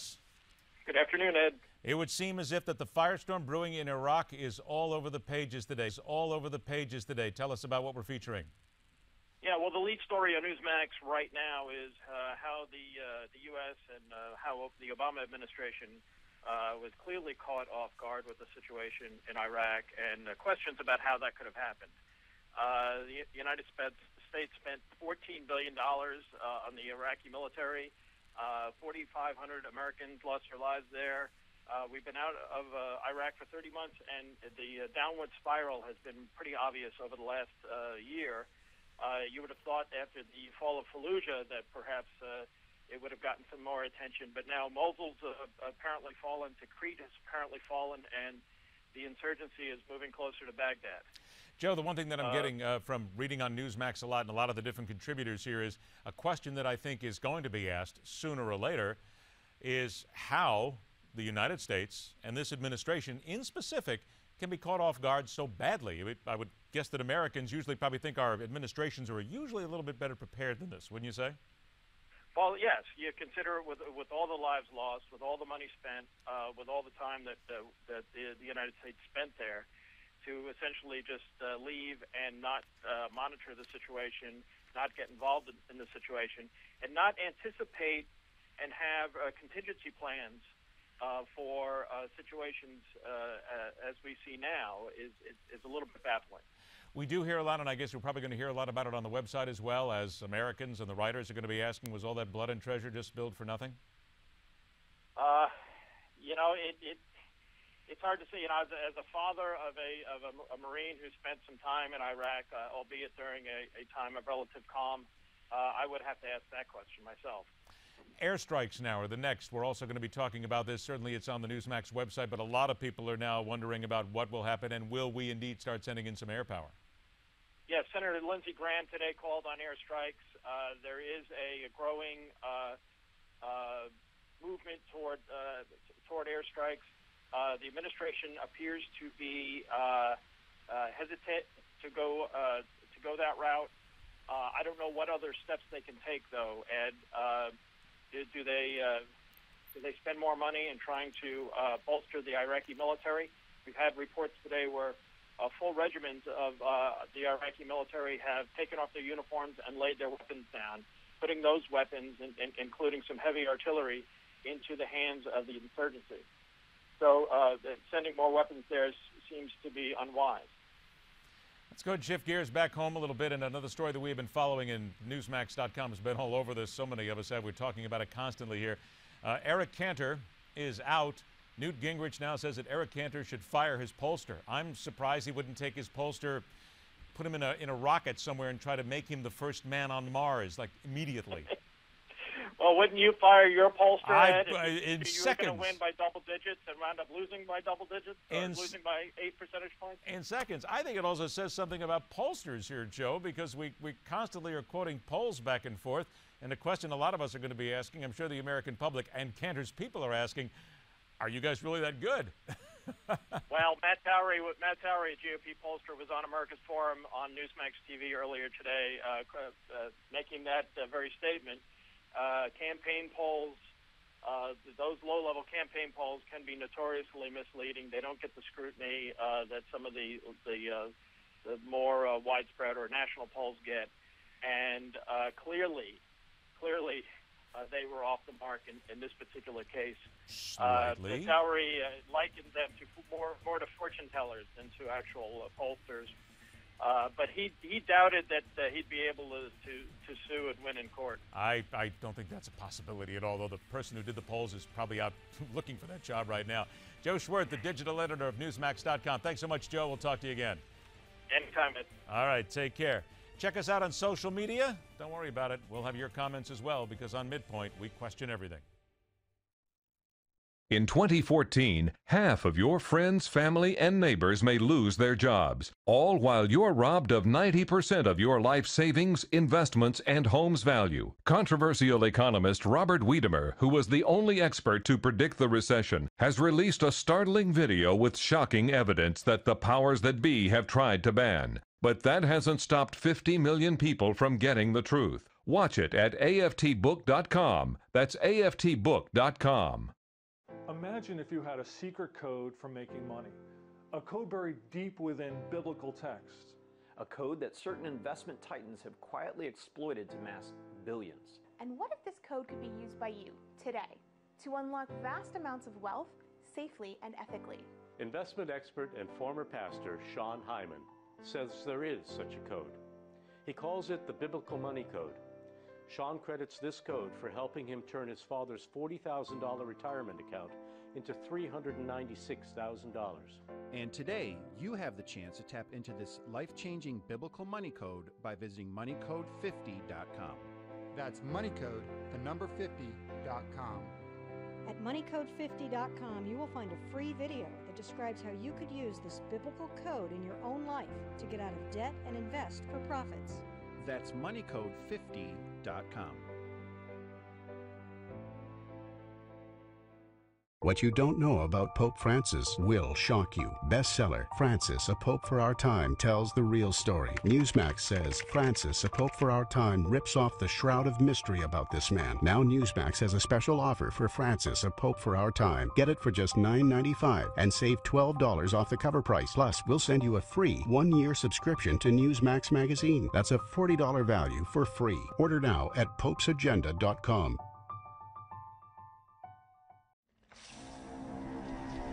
When some people struggle with their mortgage payments, they become frozen, petrified. Not knowing what to do, they do nothing. But the people who take action are far more likely to get the most positive outcome. Making Home Affordable is a free government program. Call now to talk one-on-one with a housing expert about the options that are right for you. Real help, real answers, right now.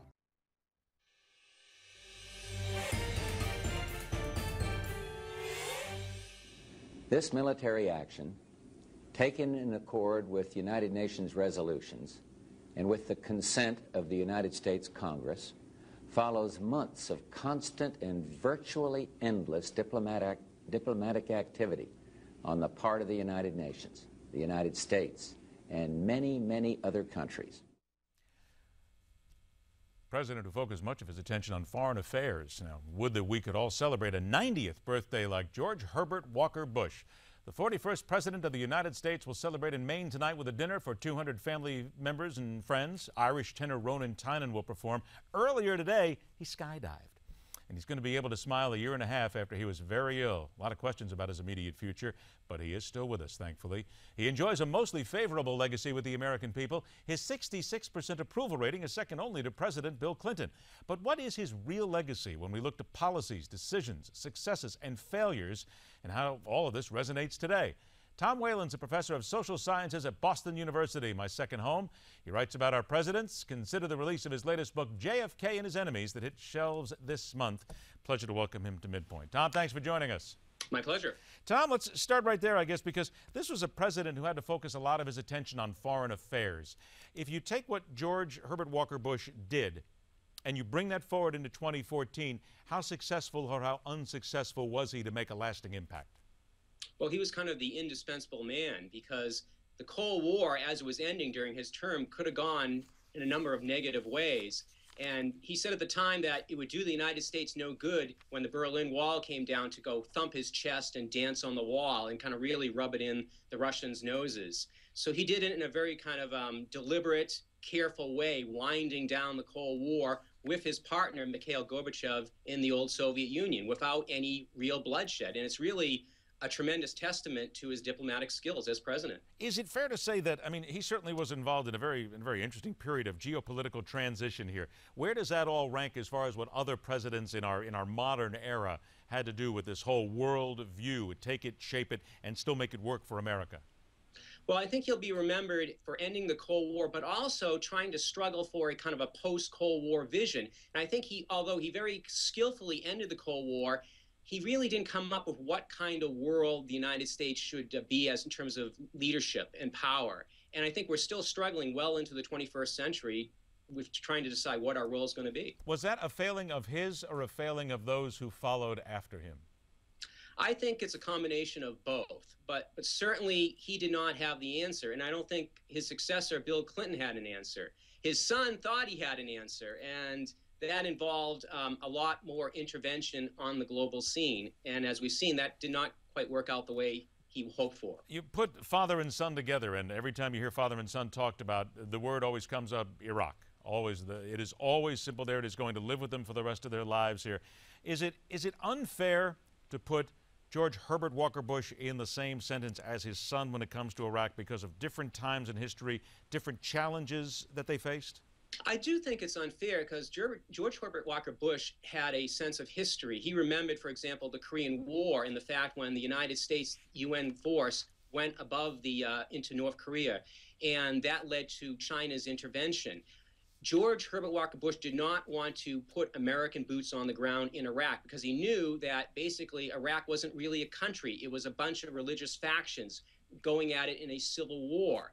And he thought it would be disastrous, it would be a long quagmire that the United States would spend a long time trying to extricate itself from. And as it turns out, history has proven George Herbert Walker to be right. His son just did not have that same grasp of history or geopolitical strategy. And it's cost America. That's a wonderful point to make, the quagmire that it would be and that it could be. He was right there. He knew it. So people will always ask then, Tom, why couldn't the people who followed after him be smart enough to follow what he left behind? I mean, it seemed as if he had a pretty good handle on it. Was it just hubris on their part or just not wanting to be a part of what Herbert Walker Bush did and set their own tone? In many ways, it was kind of a youthful rebellion in terms of, he wanted to differentiate himself from his father, have his own legacy. And Dick Cheney, who was very much the ultimate hawk, had his ear. But someone like, say, a Brent Scowcroft, who was very close to the first President Bush, he was advising against such, precipitous action. And it really, I think George W. Bush was ill-served by Dick Cheney and the neo-hawk crowd. That's an interesting point. We could dig into that. We could do a whole couple of hours on that one as well. You said earlier that he ended the Cold War, certainly that he was there. Fair to say, though, he was a force behind it, but he just hit it at just the right time, just like anything else in history does. He had the right players around him to make it happen. And I think that's fair to say, but he had the necessary skill set to wind it down. Initially, he was very skeptical, very suspicious of Mikhail Gorbachev. He thought that Gorbachev had charmed President Reagan to the point where he wasn't really seeing reality. But when he met Gorbachev himself in person, he realized that this was a man of substance, someone to be taken seriously, and someone, more importantly, you can do business with. Two negative things that come up about George Herbert Walker Bush. There are many people who perceive that he simply did not care enough about domestic issues. Was that a fair perception? I think that's somewhat unfair. You have to remember that, the economy was tanking at a time right after the Reagan Revolution when the budget deficits from the Reagan era were really exploding. And George, H.W. Bush, he was kind of like the guy after a parade went through town. He's the sanitation worker, has to clean everything up, pick up all the garbage and whatnot. And he kind of cleaned up the mess economically with the Budget Act of 1990. But to do so, he had to break his word on taxes. He raised taxes and came to a compromise with the Democrats in return for budget cuts.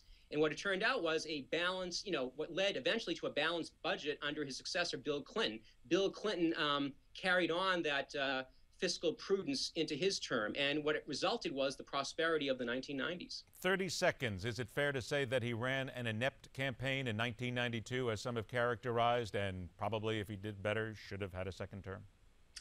He ran an inept campaign, but he was also a victim of bad economic times. It really was about the economy.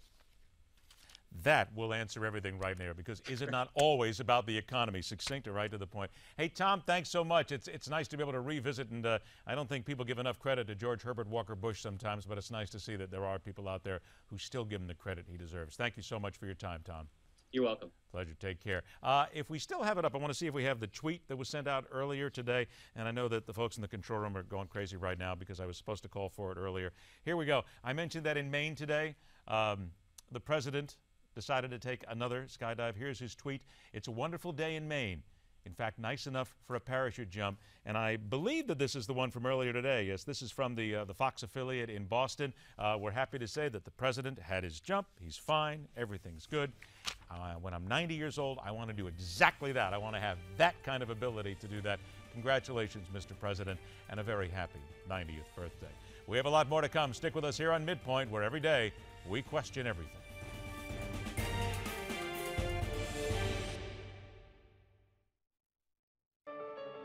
Meet John and Nancy. They've spent their lives working hard and saving money, knowing that it would pay off in the end. But unfortunately, all that hard work and smart investing has gotten them nowhere. Then one day, John and Nancy picked up a free copy of Powerful Secrets to Achieve Superior Returns. This book revealed 24 little-known investments that put them back on track to a happy and secure retirement. Get your free copy of Powerful Secrets at myfinancialage.org.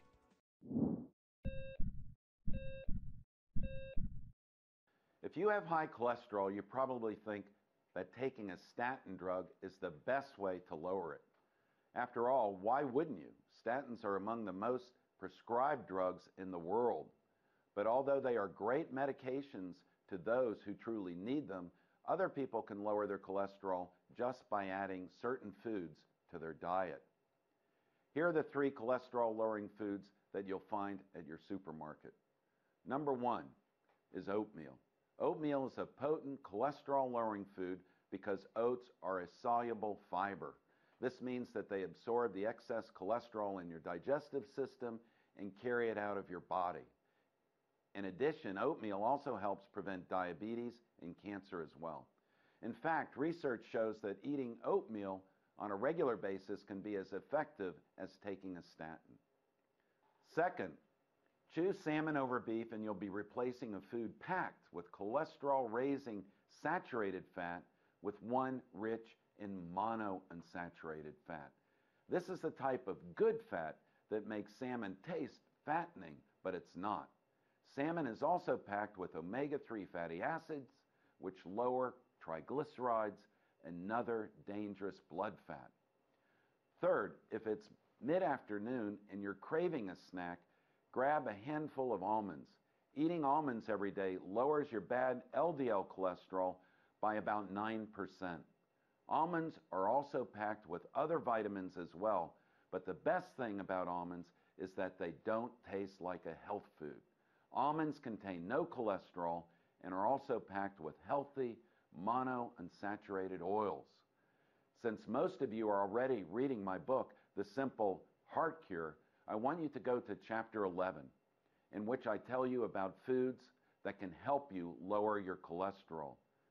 I'm Dr. Chauncey Crandall, and thanks for watching this Health Minute. I'll see you next time. Get your copy of Dr. Crandall's best-selling book, The Simple Heart Cure, for just $4.95 with his special offer. Go to www.simpleheartbook.com to get your copy today. That's simpleheartbook.com. Hi, I'm Ben Affleck. The only thing better than playing a hero in the movies is being a hero in real life. Like the 50,000 veterans who returned from Iraq and Afghanistan with devastating injuries. They are true heroes, and they're why I'm proud to support Paralyzed Veterans of America. For more than 60 years, Paralyzed Veterans of America has made a promise to never leave a fallen comrade behind. They make sure veterans with spinal cord injuries get the quality medical care, rehabilitation, and housing they need when they come home. They stay with our fallen heroes for the long term, offering counseling, job training, and support to help them regain the freedom and independence they fought so hard for, all at no cost to them. Our veterans fought for us. Let's fight for them. To learn more about how you can help, visit pva.org. That's pva.org.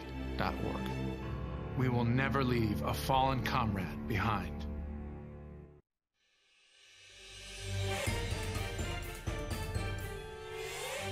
What was once little more than a wild dream in a dirt ditch across a continent, started by the Colombians, helped by the French, but turned into a marvel of the world and something that changed the planet forever thanks to American ingenuity. The Panama Canal, the focus of this American moment.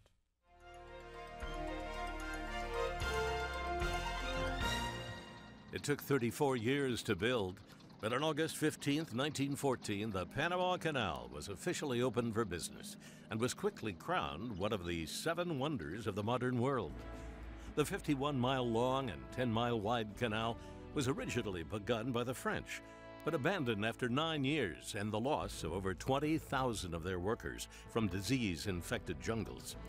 President Theodore Roosevelt believed the completion of the canal was essential to American security and prosperity, so he negotiated with the French to purchase the canal's properties and dredging equipment. But when negotiations with Colombia over a canal treaty broke down, Roosevelt backed a local bloodless revolution that lasted only a few hours. And on November 3, 1903, the nation of Panama was born. With the opening of the Panama Canal, the Atlantic and Pacific Oceans were joined, reducing a ship's journey from New York to San Francisco by 9,000 miles. Roosevelt's vision made the canal a reality, and the feat helped make America a world power. You're watching An American Moment on Newsmax TV. Lots of topics trending on social media for Newsmax. Let's go ahead, a sample of what we're hearing. Of course, we keep asking, you keep telling. Very soon I'm going to have to get on Facebook and have a little fun here. So let's go ahead and find out what you're talking about. First of all, on the firestorm in Iraq, here comes some of the answers that you have been sending us today. First of all, from KJ Boys, Obama is fumbling for things to do. If we help Iraq again, it should be up front. That expense will be quid pro quo or quid pro quo, but it's not the first time I've heard that has them pay for it, but again, there's no doubt about it that this administration, like so many others, is fumbling around trying to think of what to do. They're caught again. Here we go. Let's continue. From 2 Cowboys for you. Must know that I'm a cowboy boot wearer. Every wimpy thing Obama does for his foreign policy affects our national security. We are no longer the mighty U.S. That is a lot of people feel that same way. From Gilbert Guerra. Too out of touch with international commerce. Obama is not much, for sure. Cannot go back to the good old days, which were not so good. Move on now. Let's talk about the defeat of Eric Cantor, because everybody's talking about what it means not just for Cantor, but for the Republicans, for the Tea Party, for immigration reform. Here's some of the things that you are telling us off social media. Let's start out with Jim Kay. This is a huge loss for the party. But the Tea Party candidate will amount to a 0 in Washington. Virginia is such a weird place. It's 50-50 there. There are some people who say that it will create a change. And, of course, we have to wait and see what happens now that Cantor is gone, who fills the power vacuum as well. Deborah B. Talking about Cantor. He lost because Democrats and independents voted him out by voting for the other guy. This was a planned ambush. We're all a conspiratorial nation here. We all want to find out. Conspiracies hate a vacuum to begin with. And we all want to wonder why his pollsters told him he was going to win by 30-plus points, and then he loses by what amounted to about a 40-point swing after spending all that money. There's going to be a lot of talk of a conspiracy, but it does make one wonder how you could misread the tea leaves so badly. Here comes another one. This is really what a lot of people in Washington are talking about today. J.R. Scanlon, his meanness came back to haunt him. And there always has been a little touch about that with Eric Cantor, that a lot of people did not like his attitude. But I'm sure this is a change for the better. Let's just hope that common sense prevails in Virginia and the Democrats win in this most important state. The only thing I would say in there, you just put the words common sense talking about Washington. Difficult, I know, but we have to forge forward. From Angela L., the words Tea Party did not center on Brat's campaign. He wanted smaller government, more discipline, and he sees himself as a constitutional conservative. The Dems will try to make mincemeat out of his election, but try as they may, the people of the 7th in Virginia have spoken and want change in Washington. End of story. One last one real quick. Here we go. Future of the Republican Party, Deborah B. We need Jeb Bush or Chris Christie. As much as I would love to see Rand Paul or Santorum run, they won't get the nomination. In big caps, anyone is better than Hillary. We are about to find out as we get to the midterms and then get to the elections. It is going to be a fun 2 years as we get down to the election. Tell us what you think on social media. The ways to get a hold of us, always easy. We'll talk about it. You'll tell us what you think. Right here on Midpoint, Monday through Friday, we question everything. Are you feeling tired, run down, low on energy? Well, you could be just like millions of Americans whose thyroid gland isn't functioning the way it's supposed to. Well, now there's hope to change all of that. Introducing Actilin. Actilin is a premium nutritional supplement designed to support optimal thyroid function. Actilin has 17 powerful ingredients that support adrenal health, thyroid function, energy, and your immune system. Actolin was formulated by the renowned holistic practitioner, Dr. David Brownstein. And now, for a limited time, you can get a free bottle of Actolin with our special offer. You pay only for shipping and handling. Act right now and get Dr. Brownstein's free special report, A Doctor's Guide to a Healthy Thyroid. Get Actolin and the special report. Sign up today at getactolin.com. That's getactolin.com. Or call us at the number below. Hi, I'm Mike Reagan.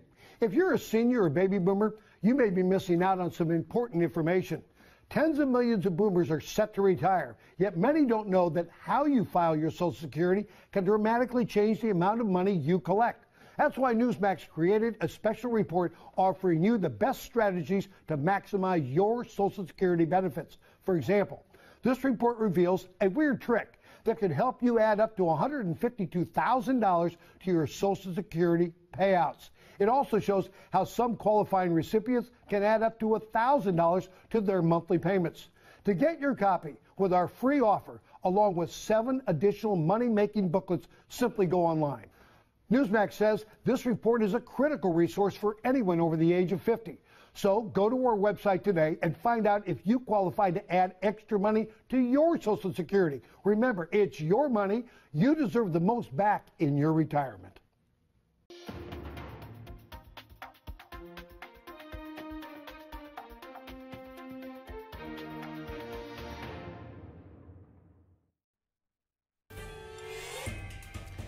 The continuing nightmare in the American Southwest, local governments crushed at the weight of immigrants pouring over the American border. Was this indeed, as some have charged, an orchestrated effort? And what about the cartels and their impact? Those looking at some numbers and believing the economic recovery will continue at a nice, brisk pace, we need to talk, okay? And we go inside the Beltway to get the ground level word on the Bergdahl hearings, the Eric Cantor blowback, and a whole lot more. Question everything for Thursday, June 12th, 2014.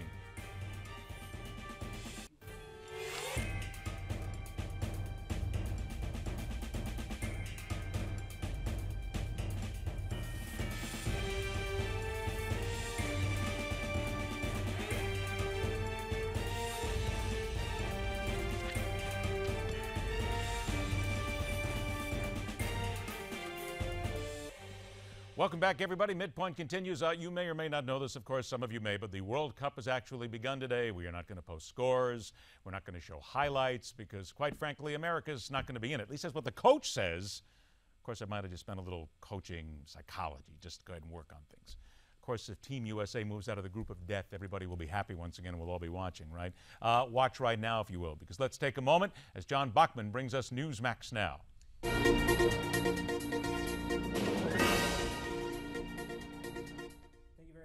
Quickly, we want to report here, according to the Associated Press, Bo Bergdahl will be back on U.S. soil, returning to a military base on Texas Friday.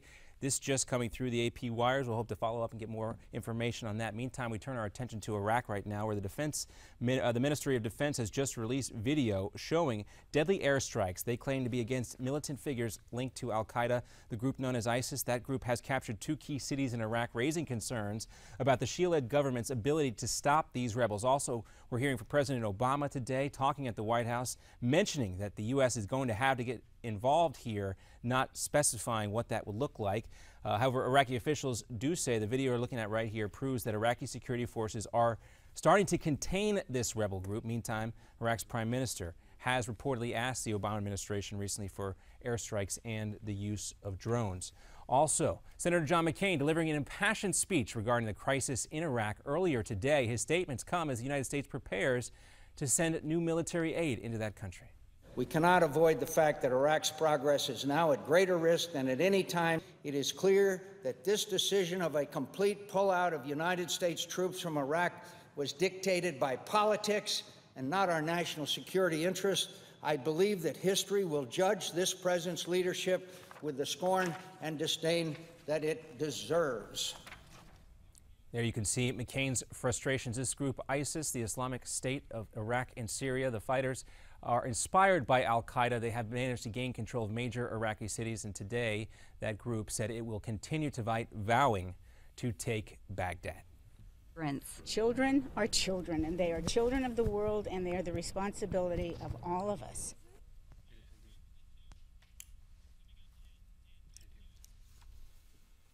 It is the riveting national story of the moment, the flood of humanity crossing the American border in the Southwest, the immense amount of children being dumped in America, often without any guidance or adult supervision. The humanitarian side of it all is staggering, but there are other concerns that must be addressed right now.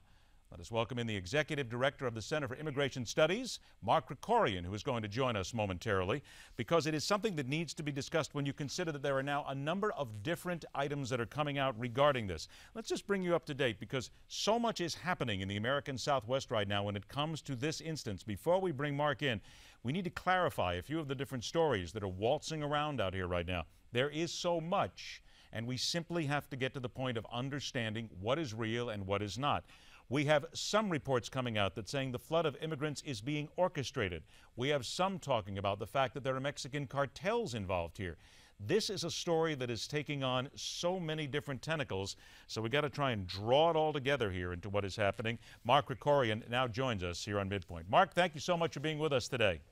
Glad to be here. Mark, I have just tried to detail some of the things that are going on here because, boy, I'll tell you, this story takes on a number of different elements every single day we look, Homeland Security, whatever. Let me just start by getting from you, first of all, when we look at what is happening here, I think the biggest thing that Americans want to ask and continue to ask is, how could we have been caught so off guard by something like this? Other side of the question, were we really caught that off guard, or did we see this coming? Well, people should have seen it coming. I mean, the flow into South Texas has been doubling each year for the past few years. It's relatively recent, but it didn't just start 2 weeks ago. In fact, I was down in South Texas with a group of people on a border tour last March, I think, so a year and a half ago about. And even then, the ranchers and others we talked to were just screaming about the explosion of people. And of course, it's gotten a lot worse in the past year and a half. So this is not something that the administration didn't know was building. It's just that it got to such a level now that it's really kind of taken on a life of its own. And the fact is, the administration caused this flow of people. I mean, Central America is really badly off. There's no question about it. It makes Mexico look pretty good, frankly. But, there's people who are poor all over the world. The question is, what messages did we send that enticed these people to come? And the Border Patrol has actually talked to the people they've apprehended. They've done, surveys of the people in detention. And they said, why did you decide to come now? And almost all of them said, well, we heard the word came back in the grapevine that you were letting people go.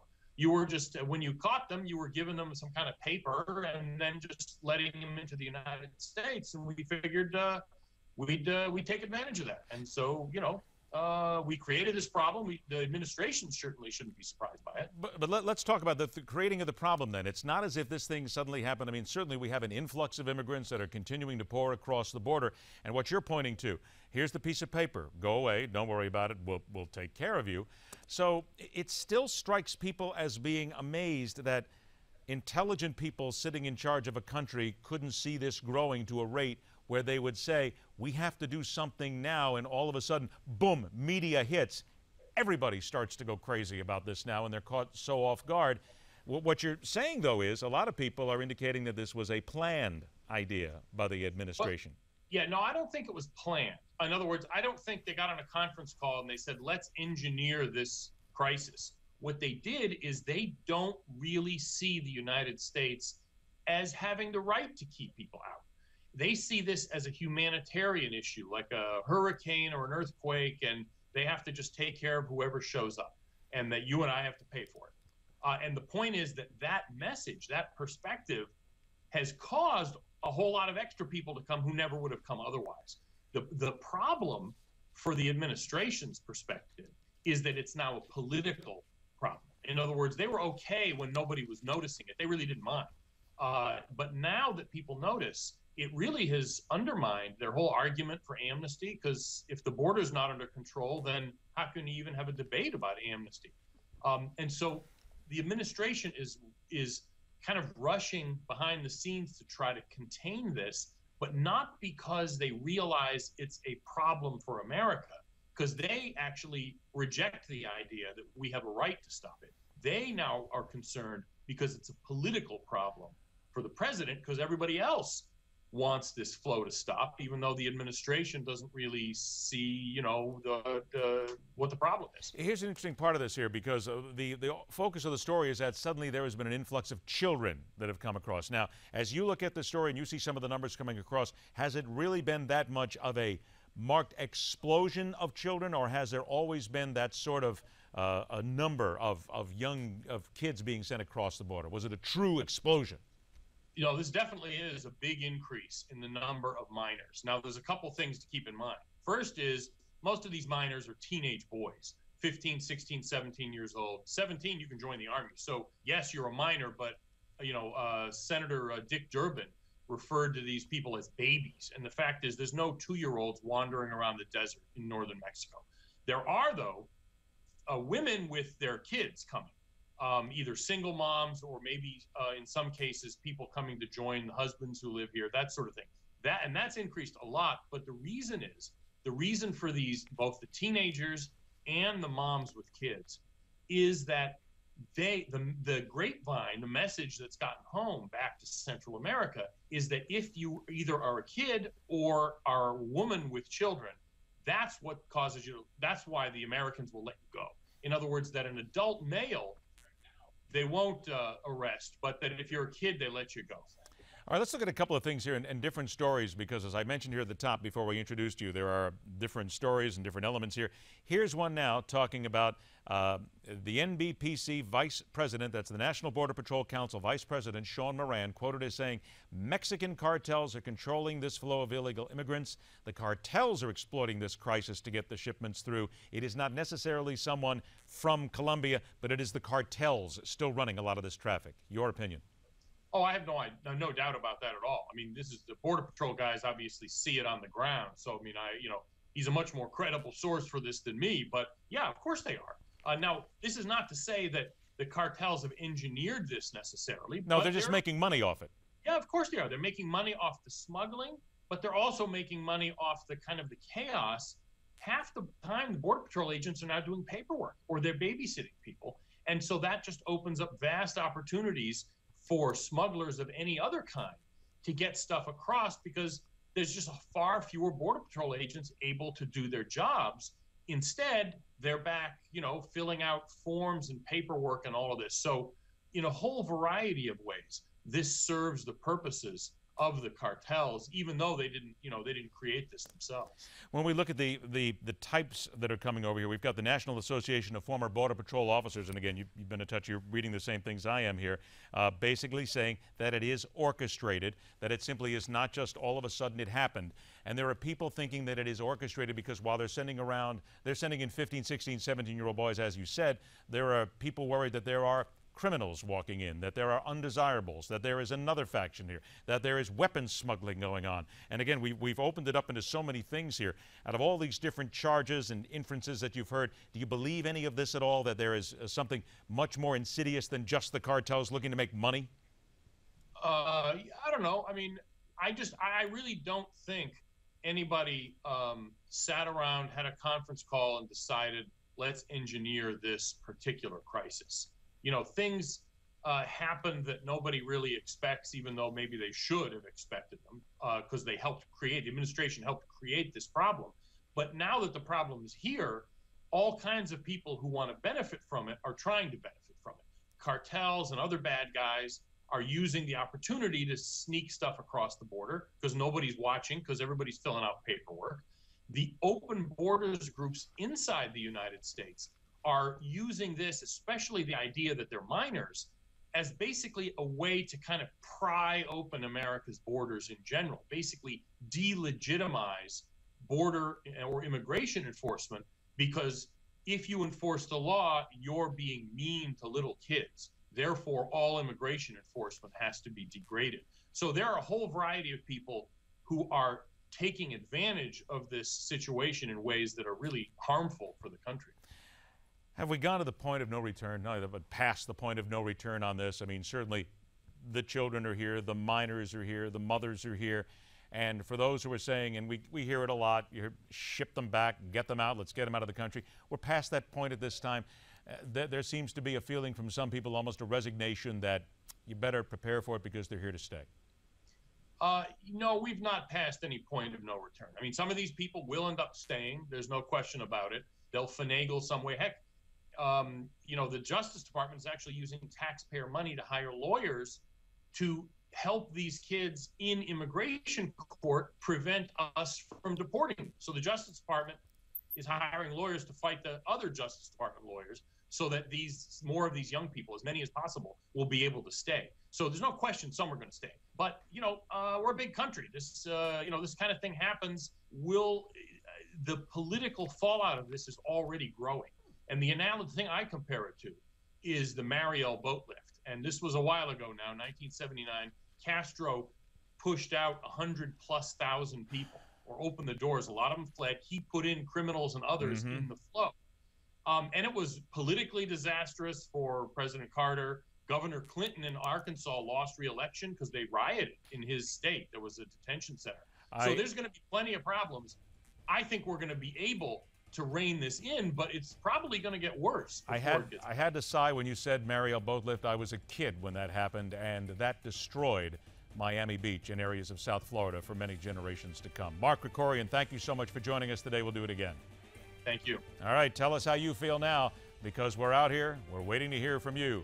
Here on Midpoint, every day, we question everything.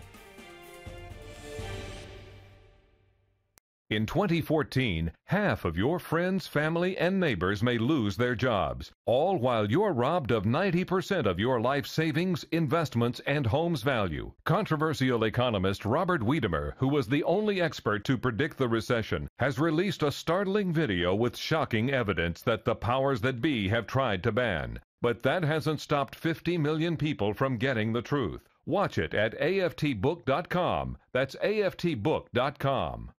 3 a.m. and you're up again for the third time. It's not just affecting your sleep, it's interrupting your daily life. Frequent trips to the bathroom due to an aging prostate is a common concern, but you can now do something about it with Prostate Revive. Doctor-formulated Prostate Revive is an all-natural dietary supplement packed with 15 powerful ingredients, focused on improving prostate health by targeting the two main sources of prostate concerns, rogue testosterone and inflammation. And now, in this limited time offer, you can try Prostate Revive absolutely free. That's a free bottle, a 30-day supply of Prostate Revive, risk-free. Plus, if you call right now, you'll also receive our free report, A Doctor's Guide to a Healthy Prostate. Call now for details on getting your free bottle, plus our doctor's report. Call 1-800-659-REVIVE. That's 1-800-659-REVIVE. Don't be a victim of an aging prostate. Start getting the sleep you need and get your life back with Prostate Revive. Claim your risk-free bottle now at 1-800-659-REVIVE. What you don't know about Pope Francis will shock you. Bestseller, Francis, a Pope for Our Time, tells the real story. Newsmax says Francis, a Pope for Our Time, rips off the shroud of mystery about this man. Now Newsmax has a special offer for Francis, a Pope for Our Time. Get it for just $9.95 and save $12 off the cover price. Plus, we'll send you a free 1-year subscription to Newsmax magazine. That's a $40 value for free. Order now at popesagenda.com.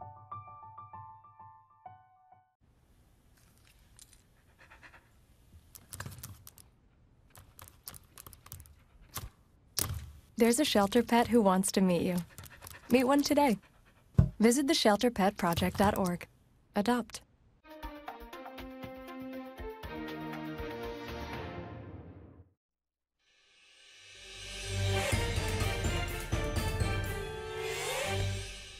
General Motors is getting ready to spend millions of dollars to settle lawsuits.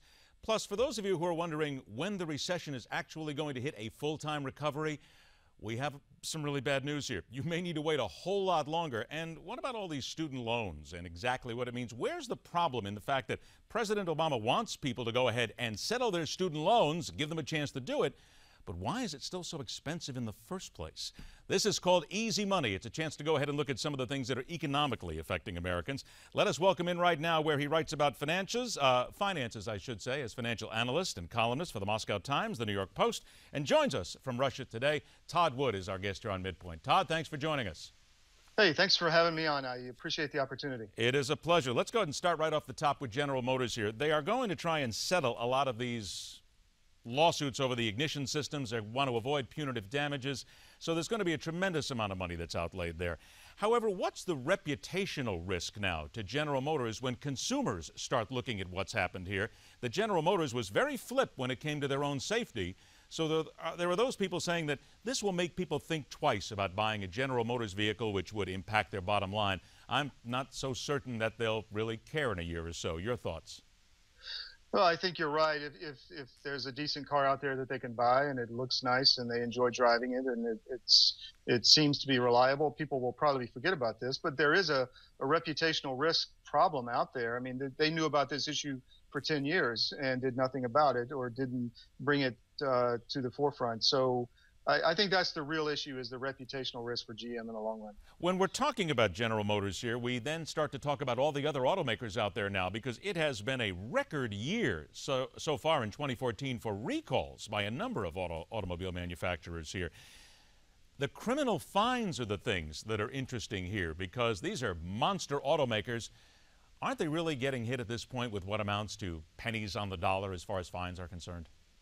Yeah, of course, $25 million is not going to move the needle for GM. I think that was the final settlement. Maybe I could be off slightly there. But I did read this morning that Congress is looking at increasing the criminal fines up to several $100 million, which would get their attention. I mean, there has to be some type of accountability for these types of, criminal acts. And so if they do raise those fines, it will definitely be serious money for these people. From that economic standpoint, from the business standpoint, let's go ahead and try and put ourselves a year, 2 years down the road. Do you think this will make much of a dent, or will General Motors recover fairly quickly? I think from this one issue, you've seen Toyota recover, you've seen others recover. I think it's something they can recover from. However, if there's more that comes out over time, then people start having second thoughts. All right, let's go ahead and talk about the U.S. economic recovery. And I use that phrase rather loosely here, because there are a lot of people who are saying, it's here, don't worry about it, everything's fine, we're recovering just nicely, and others saying it's not even close. So let's get your take on this, because there is a report out this morning in the New York Times that talks about a number of experts see evidence that the economy will never rebound completely. Todd, I don't know about you, but there's a lot of people out there who I think are afraid to say those words, and the American consumer is wondering how that will affect them. Well, look, I mean, there's a reason we're not recovering, and you're right. It's been 5 years, and we've had the slowest economic recovery on record from such a deep recession. Typically, it's a huge bounce back, and we just haven't seen that. And what is the reason? That let's say you're a businessman and you want to invest money and grow your company. You don't know what your taxes are going to be. You don't know what your healthcare costs are going to be. You don't know what your energy costs are going to be. You don't know what types of regulations are coming down the pike. So why would you go out and build a plant, hire people, invest money? That's the reason we don't have an economic recovery. It's not that this is different this time or whatever. There's a reason for this, and it's government overreach. So do we need to get ourselves in the mindset from now, at least generationally for the next 10, 20 years, that it's going to be a slower growth period? We're just not going to get where we were in the go-go 80s, 90s, double O's. We've just got to get used to a different average number, correct? Look, I have to disagree. I don't believe that. I think that, I talk about this for a lot with students and at colleges or whatever on this exact issue. And, the American economy is resilient, it's strong, it's broad, it's deep. If you get the government out of the way and unleash the ingenuity and creativity and just, ingenuity that can grow and build new products and make new, creative destruction. I mean, that's what this economy does well. And if we can get back to that, I think you will see, high single-digit growth again at some point in the future. Doesn't it just come down at the end of the day to the labor market? Because once you start putting people to work, then you have that ingenuity, you have the products, you have the labor market. Isn't that really all just where it goes? They've got to start putting people to work. End of story. Well, I think the latest number, 90-something million Americans are out of the workforce. I mean, that is utterly insane. And they've stopped looking for work because the jobs are just not there. People are not hiring. But, there's a lot of things happening in this country. You've got agriculture in this hydroponic, greenhouse type business, which is coming into major cities and putting up greenhouses to grow fresh food. You've got the energy revolution. You've got, new waves of technology. The issues are there to create employment. It's just the government is stopping this from happening. If you were to look again into that crystal ball, and you have consumers out there, you have investors sitting out there as well, and they're looking ahead and trying to find out where that niche is that they need to look into now for investment properly to get themselves ready, what would you suggest they look into right now? Well, I think the markets are inflated, obviously, across the board. The bond market definitely is. You can make a case the stock market is. I try to tell people, buy something you can touch, things that are out of favor right now, commodities, gold, real estate, things that if we do have a collapse of not a collapse, but a devaluation of our currency to pay our debt off, then you will own something that will rise in value.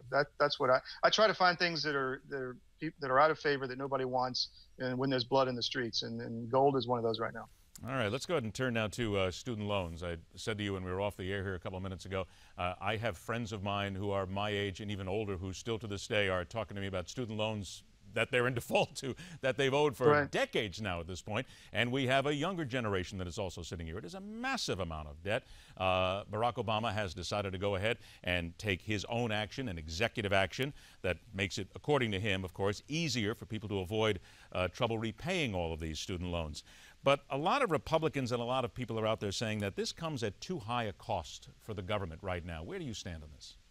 This is a way for people to default on their loans. If you look at the way it's set up, the payments are limited to a certain amount of your income over time, and then at a certain point in time, you can default. And that's what this is. It's a way to transfer wealth and liabilities from one section of the economy to the taxpayer. And that is not a good thing. We can't afford it. We owe $20 trillion in debt. This will add trillions more. And I think it's wrong.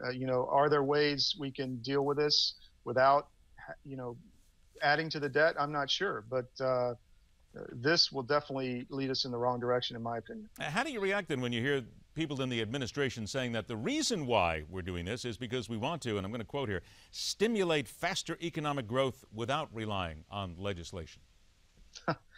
Well, I knew you were going to laugh exactly as I said that. I knew the chuckle was going to be there the first thing. He's gone around Congress about multiple things, and that's a whole nother issue and a whole nother show. But, you can't, government does not stimulate the economy. The private sector stimulates the economy. All we're doing is, digging our hole deeper and making it harder to get out. So, who's going to pay for that? Our children. It's not going to be me and you. It's going to be our children and their children that are going to pay with lower standard of living, lower economic growth, permanent reduced employment. And you see it. This has all happened before. I mean, look at other countries around the world where they've tried to spin their way out of a problem. It doesn't work. Aren't we looking at still the one thing that you never hear in this argument is the cost of college? It doesn't make a difference whether you're going to a physical college or you're online. The cost is tremendous, and the salaries aren't exactly low at a lot of these colleges for administrators, and let's not forget college football coaches as well, who take an awful lot of money at a lot of the bigger colleges. You're exactly right. I think there needs to be some economic feedback at these institutions. These massive online open courses, to me, are extremely interesting. What if the first year, these are core courses in your first year. What if these were all free online and you didn't have to pay for it, and you could go to a testing center and take a test? We need to find a way to apply, basically market forces to the educational system, because not only are they driving up costs for colleges and debt, but they're funding a mindset and an agenda that I don't agree with, for sure. 30 seconds left. Is there any real way that you can stop what's happening at the colleges other than telling them, here's a law, here's a line, you can't charge anymore, you can't pay salaries any higher? That seems to be a runaway that you just can't stop. Well, like I said, there needs to be a way to apply market forces, and I think some of these, innovations, if you will, that are coming online would definitely be something to look at. I think what happened in the background there is probably somebody who has a college loan probably there. They were just, they had all their money in a piggy bank. I think they just dropped it to see if they can go ahead and shatter it and see if they can find a couple of bucks. The wind just came up on the balcony here. Sorry. See, don't worry about it. Things happen in Russia all the time. It's not a problem at all. Todd, thanks a lot for joining us. I'm sure we're going to do this again because, trust me, these are a couple of issues that will never go away. Thanks so much. Thank you very much. Take care. It is indeed something that we're still trying to figure out. I mean, especially on the economy, when people say, and there are people out there who say that you're going to have to get used to slower growth. But that doesn't seem to be always the case. This is news for a smarter generation. This is Midpoint. Question everything. Attention seniors and baby boomers. A new website has been created just for you. MyBenefits811.com. At MyBenefits811.com, we reveal a weird trick that could help you add $152,000 to your Social Security payouts. For example, did you know how you file for Social Security can dramatically change the amount of money you collect? One simple step could add up to $1,000 to your monthly payouts. And other strategies we found reveal 33 ways for big savings on your health care. At MyBenefits811.com, you will also discover how you could save up to 50% on your groceries, along with 49 other ways to save as much as $50,000 starting today. Newsmax says MyBenefits811.com is a critical resource for anyone over the age of 50. So go to MyBenefits811.com now to find out how you could add extra money to your Social Security checks. That's MyBenefits811.com. MyBenefits811.com.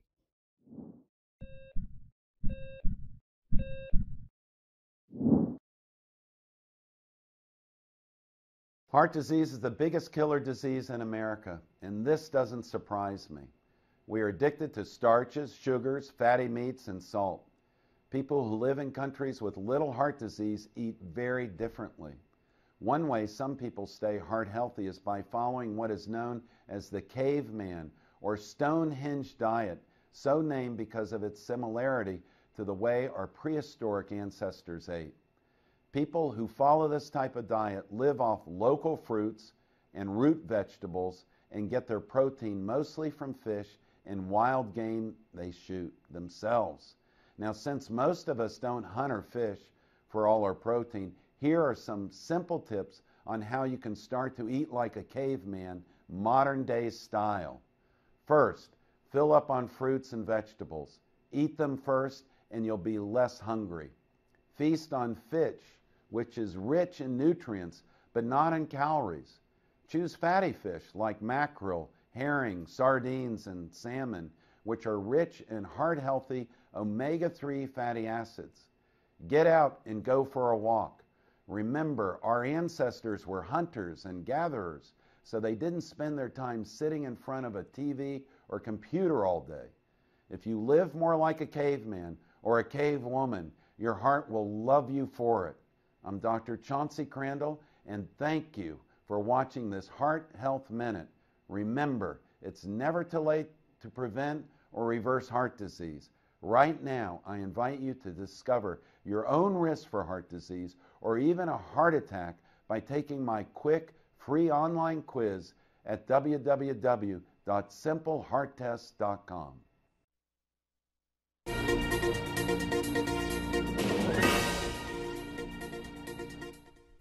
Hello and welcome to Newsmax Now Update. Defense Secretary Chuck Hagel heading to Capitol Hill yesterday to explain to Congress why he allowed the release of 5 high-ranking Taliban members. Officially, he said it was the president who gave the okay, but of course, as the leader of the Defense Department, Hagel had to sign off on it. Chairman Buck McKeon of the Armed Services Committee described the exchange as deeply troubling. Detainee transfer raises numerous national security policy and legal questions. The explanations we received from the White House officials at a House-wide briefing earlier this week were misleading and at times blatantly false. Now, some members of Congress, including Senator Rand Paul, have accused the White House of violating the law by not informing them and giving them 30 days notice. Now, imagine if this were your house. Take a look as people watch and wait for this house to tumble some 75 feet down into a central Texas lake. The cliff beneath the property has been slowly receding and collapsing there. The house was condemned. The owners have been evacuated 2 weeks ago, so they'll be fine. Tax records show this home was built in 2007 and at that time sold for some $700,000. I believe that's the Bachman Summer Home. Is it? Yes, Is it yes. They made the analogy that the real estate market fell off a cliff, and right there, literally, we're waiting for that. Thank you, ladies and gentlemen. John Bachman's here all week. 2 shows. Tip your waiters and waitresses on the way out the door. Serious stuff going on right now. Bo Bergdahl is going to be in the United States. That's right. Overnight. We reported this kind of as an urgent update at the top of the last hour here. We're getting more information from the Associated Press. Looks like Sergeant Bo Bergdahl will be back at a military base in Texas. There had been earlier reports that he would go to Brooke Army Medical Center, which is in San Antonio. And so right now this information coming to us from an unconfirmed source, a confirmed source, but an unnamed source. That person talking to the Associated Press on the condition of anonymity because it has not been publicly announced right now, but it looks like Bo Bergdahl will be back on U.S. soil as soon as tomorrow. What's going to be interesting about this is how he's been somewhat sheltered from everything that's been going on around in terms of, media and so forth. So I think what's going to be interesting is to see his reaction to that and to see his state, firsthand. Well, think about it, too. They're going to keep him sheltered for a long time. Right. I mean, they're going to keep him in hospital. They're going to keep him behind closed doors. They'll bring his family in, perhaps, if and when he wants to talk to him. But they're not going to let anybody get to him, which is why, of course, there's going to be members of the media and there's going to be security, and you'll find somebody who'll perhaps try to take a selfie. They'll wind up having a camera phone somewhere. We'll catch him as he's in a hospital somewhere, which is unfortunate. Well, I highly doubt there'll be any members of the media on that Brooke Army Medical Center because... No, but they'll be looking to get on it. Of course they will. I'm sure they will, but they'll do everything they can to keep them as far away as possible. And still, at this point, we don't even know that Bo Bergdahl has talked to his parents yet. And if he's even wanting to talk to his parents. You hear, I can't remember his name right now, it's escaping me, but there is the former reporter for the New York Times, now works for Reuters. He's been out there a lot on this media story talking about, he was held captive by the Taliban for 5 months. And he has talked a lot about the guilt that he felt for his family, everything that they went through as a result of him being captured. And I would imagine that Bo Bergdahl is going through a lot of the same things, and maybe that's why he's not talking to his parents.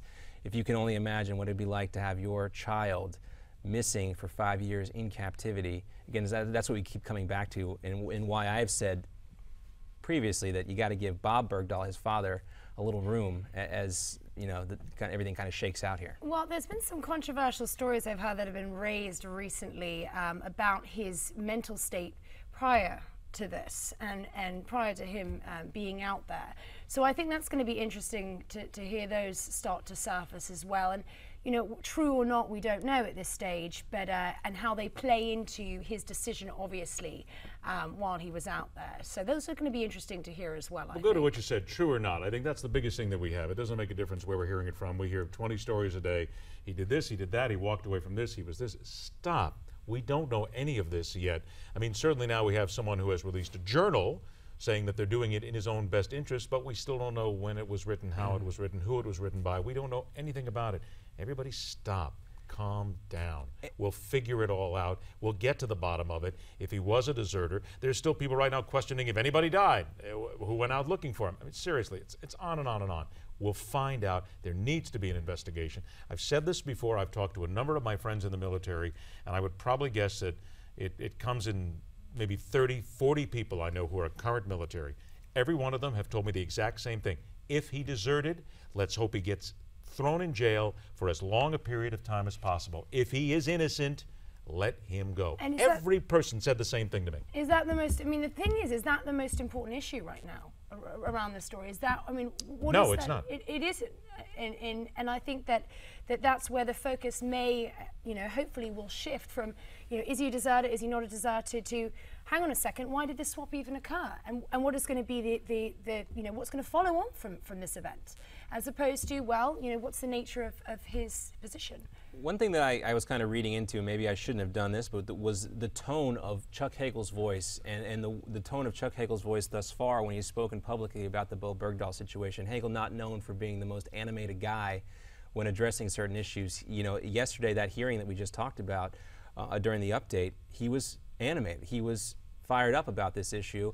Hagel is a veteran of the Army himself in Vietnam, so he may be taking this a little personally, and maybe he knows something that everybody else doesn't know as to the circumstances surrounding Bergdahl's initial disappearance from his unit. The position that he's in, I hope he is taking it personally, quite frankly. I think that's what a lot of soldiers are hoping right now. Pick for the World Cup?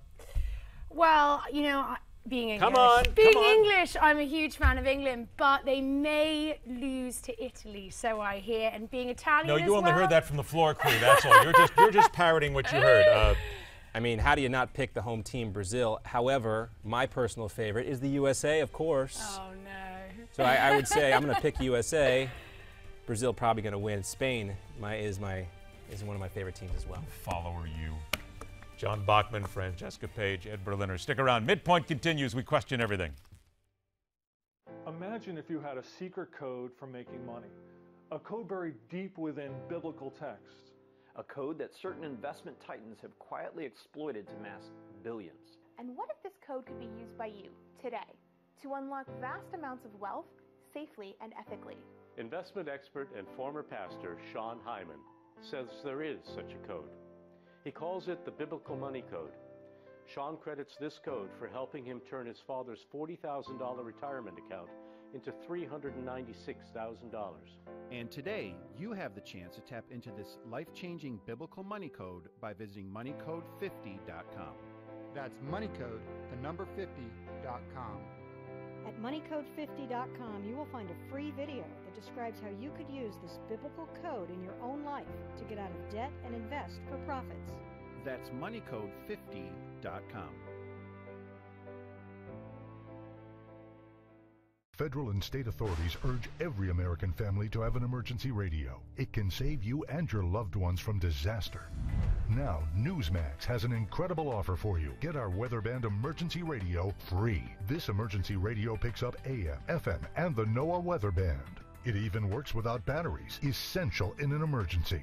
Call the number below right now and you'll get this emergency radio, plus 2 great publications, including the award-winning Newsmax magazine. Each month, Newsmax brings you the important stories you won't see anywhere else. Plus, you'll get incisive commentary from David Limbaugh, George Will, Michael Reagan, Ben Stein, Dr. Laura, and more. Ben Stein says Newsmax reveals the unafraid, uncomplicated, bare-knuckles truth about today's dangerous world. Mike Reagan says, I guarantee that you'll love Newsmax magazine.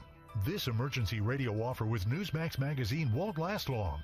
Order online or call the number on your screen right now. I think someone at my friend's school has this thing called autism. My friend's brother's son has autism. My neighbor's son has autism. My son has autism. Autism is getting closer to home. Today, 1 in 68 children is diagnosed with autism. That's about a 30% increase in 2 years. Learn more at autismspeaks.org/signs.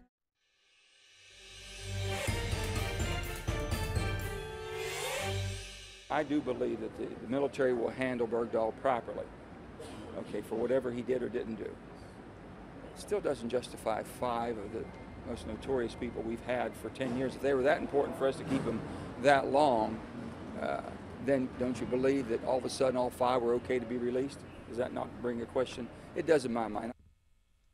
Bergdahl, spies, Cantor, dogs and cats living together, mass hysteria. Extra bonus points if you know what movie that's from. All part of our Inside the Beltway segment of the program today, leading off with the latest article from the Washington Examiner, where White House correspondent Susan Crabtree dishes on D.C. every day, and she's going to do it for us right now. Welcome to Midpoint, Susan. Thanks for joining us. Thanks for having me. It is a pleasure to have you. Let's go ahead and get, by the way, there's a new article that you had just, we'll get to Bo Bergdahl here in a moment, but I want to get to what you had today in the Washington Examiner. The White House adopting a new review process after their outing of one of their main spies in Afghanistan. Took them a while, but it seems like they finally got to it, right? Yeah, it was really odd, though, that the timing of the release, they had a readout yesterday at about 6:30 with reporters traveling with the president to Massachusetts. So right when the president was doing a fundraiser and there was all this controversy about Eric Hanna losing his primary, a busy news day, that's when they chose to release their new review process so that they can avoid having any kind of a leak of a CIA agent happen again. I thought the interesting point in the article that you brought forth is that a lot of people haven't talked about yet. It says that it doesn't say whether or not the station chief has been pulled from his mission in Afghanistan after his cover was blown. The CIA just says the situation has been addressed. Is there anybody who has anything further on this? I mean, situation's been addressed, that's nice, but I can't imagine how a spy who's been outed is still in the country. Right. I mean, that's the usual CIA speak. And the White House wasn't answering a couple very important questions yesterday on this. It was because of the timing, probably. They had the advantage of not being forced to answer the question in say, like a briefing when you can do follow-ups. But they didn't answer the question about what happened to the CIA spy. They didn't answer who was responsible for the actual leak, because as you probably recall from when the story originally broke in late May, when Obama was in Afghanistan, he slipped into the country for that surprise visit. This happened before a briefing that he was about to give to military officials, and that included the CIA chief, and it got leaked to the press. Not leaked, but it was handed over in a pool report, and a magistrate, basically a listing of all of the people who were going to attend that briefing with the president. The CIA spy's name was included. Now, they say it was a terrible and inadvertent mistake, and they acknowledge that. But there was some talk, and there were a lot of reports right when that first happened that they're sort of pointing the finger at the military, that a military aide provided the name to the White House, and the White House sent it over, but to the press. So we don't know if it's a White House press aide that was responsible, or whether it was the military who handed over the list. Remember, Susan, it always goes like this always goes like a shh around the shh. No, don't tell. They don't want anybody to know. Chuck Hagel, of course, now appearing in his testimony, talking about Bo Bergdahl, the prisoner swap. What's a scuttlebutt around Washington, D.C. in relation to Hagel and what he said about the swap? And I think one of the things he said was interesting. We've seen no evidence that directly links any American combat death to the rescue or finding or search for Bergdahl. We've heard differently all along. Right. That really stood out to me as a big piece of the news out of that hearing. He started the hearing by apologizing for the breach of trust for failing to notify Congress in the 30-day requirement. But then he said it seems like he wiggled around in this hearing a lot. He used a lot of legalese as well. He said that he takes his responsibility to in coming up with the deal and agreeing to the deal and signing off on it. He takes it damn seriously, and he repeated it damn seriously. And then later on, he was saying he's very sorry for the breach of trust, but at the very end of the hearing, he said they might do it again if they were faced with another extraordinary circumstance, meaning they might release another detainee without talking to Congress. So I thought there was another lowlight, another issue. Okay, I like the lowlight is confrontation. Good, right. Another lowlight out of the hearing. Another confrontation was over whether the administration was negotiating with terrorists, and he basically said that they're not negotiating with terrorists because the Qatari government was the intermediary. So Mike Turner, that comes out of nowhere. Republican congressman. What? That comes out of nowhere. Seems like you're negotiating with somebody. It's kind of interesting. Well, okay, that was Mike Turner's question. Basically, we are one step away from. You're not directly negotiating with terrorists. Exactly. Now. Exactly. But Buck McKeon, who's the chairman of the Armed Services Committee, as you know, he said that that's just like saying that if you're a sports figure and your agent is negotiating with a sports team, that the athlete is not negotiating with the sports team just because there's an intermediary. So I just, that was a kind of an interesting clash as well. I like that analogy. About a minute left here. Another one of your articles, President Obama dismissing the conclusion that immigration reform is dead after Eric Cantor's stunning primary defeat. Funny, there's a lot of people I talked to, they said it was 99.5% dead before it happened. Now it's 100% dead, so we're really dealing in absolutes here. Not even on life support. He used this. He was at this fundraiser in Massachusetts last night to benefit the Senate Democrats, and he used the fundraiser to basically press on immigration reform, and to say, I just fundamentally reject any notion that this is dead. Politics shouldn't play a part in this. and he was sort of lecturing the Republicans. But of course, he was playing politics as he was saying that, because he knows that this is a very great issue for the Democrats and really drives up. They have a lot of Hispanic voters on their side, and it drives up the vote and ahead of the midterm elections. And so the context of this was really saying, "Oh, Eric, people don't know what they're talking about in Washington. This shouldn't matter." But of course, politics always matters to both sides, especially when you have something such a critical issue and a lightning sort of rod issue as immigration right Remember this, Susan, the truth never got in the way of a good fundraiser. It always works that way, and you can please use that sometime. It's my gift to you for today. Susan, Excellent. There you go. Why not? Susan, thanks so much for joining us. We'll catch your news in the Washington Examiner, and we will talk to you again soon. Wonderful. Thank you. Take care. When you're in front of the folks who are giving you money, you'll tell them whatever they want to hear. That's always true. We'll come back. We'll talk about a little social media and a whole lot more when we continue right here on Midpoint. Are you feeling tired, run down, low on energy? Well, you could be just like millions of Americans whose thyroid gland isn't functioning the way it's supposed to. Well, now there's hope to change all of that. Introducing Actolin. Actolin is a premium nutritional supplement designed to support optimal thyroid function. Actolin has 17 powerful ingredients that support adrenal health, thyroid function, energy, and your immune system. Actolin was formulated by the renowned holistic practitioner, Dr. David Brownstein. And now, for a limited time, you can get a free bottle of Actolin with our special offer. You pay only for shipping and handling. Act right now and get Dr. Brownstein's free special report, A Doctor's Guide to a Healthy Thyroid. Get Actolin and the special report. Sign up today at getactolin.com. That's getactolin.com. Or call us at the number below. Meet John and Nancy. Like many people, John and Nancy have spent their whole lives working hard, saving their money and investing wisely, knowing that it would pay off in the end. But the reality is, today's world is not the same as it was. John and Nancy's stocks have taken them on a serious roller coaster ride, and it's all but destroyed their retirement funds. Their house is not even close to being worth what they paid, and to boot, their middle-class paychecks no longer cover their costs. All that hard work and smart investing has gotten them nowhere. In fact, they are no longer thinking about when they will retire, they're wondering if they'll retire. Then one day, John and Nancy heard about a man named Tom Hutchison, a veteran of Wall Street for over 2 decades. Tom noticed that the wealthy invested differently than normal people, and their methods seemed to be a secret they didn't want to share.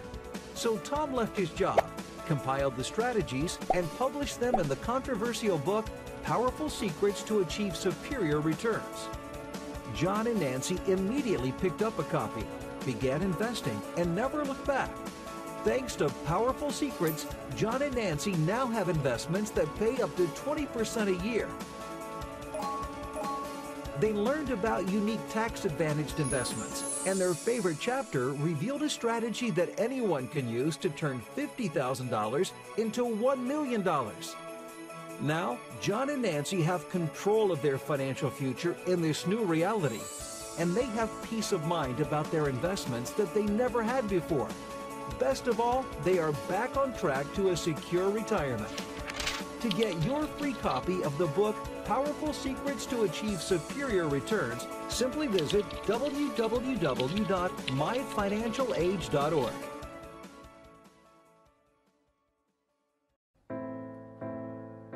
Life can hit you with the unexpected.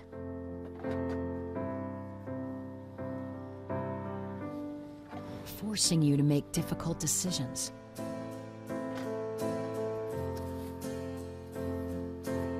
Leaving you feeling helpless.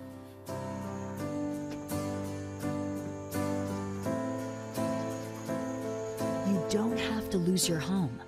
It's time to take control. The National Foundation for Credit Counseling can help. The NFCC is a nonprofit organization that has been providing quality financial counseling and education for 60 years. Our national network of community-based member agencies have helped millions of consumers with foreclosure prevention. Seek advice from our certified housing counselors today. Call us or visit mortgagehelpnow.org. Real solutions for real people.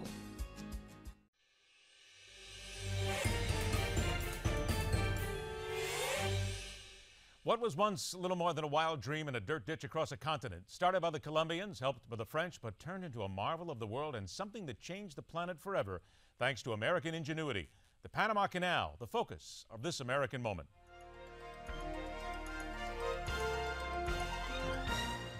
It took 34 years to build, but on August 15th, 1914, the Panama Canal was officially opened for business and was quickly crowned one of the 7 wonders of the modern world.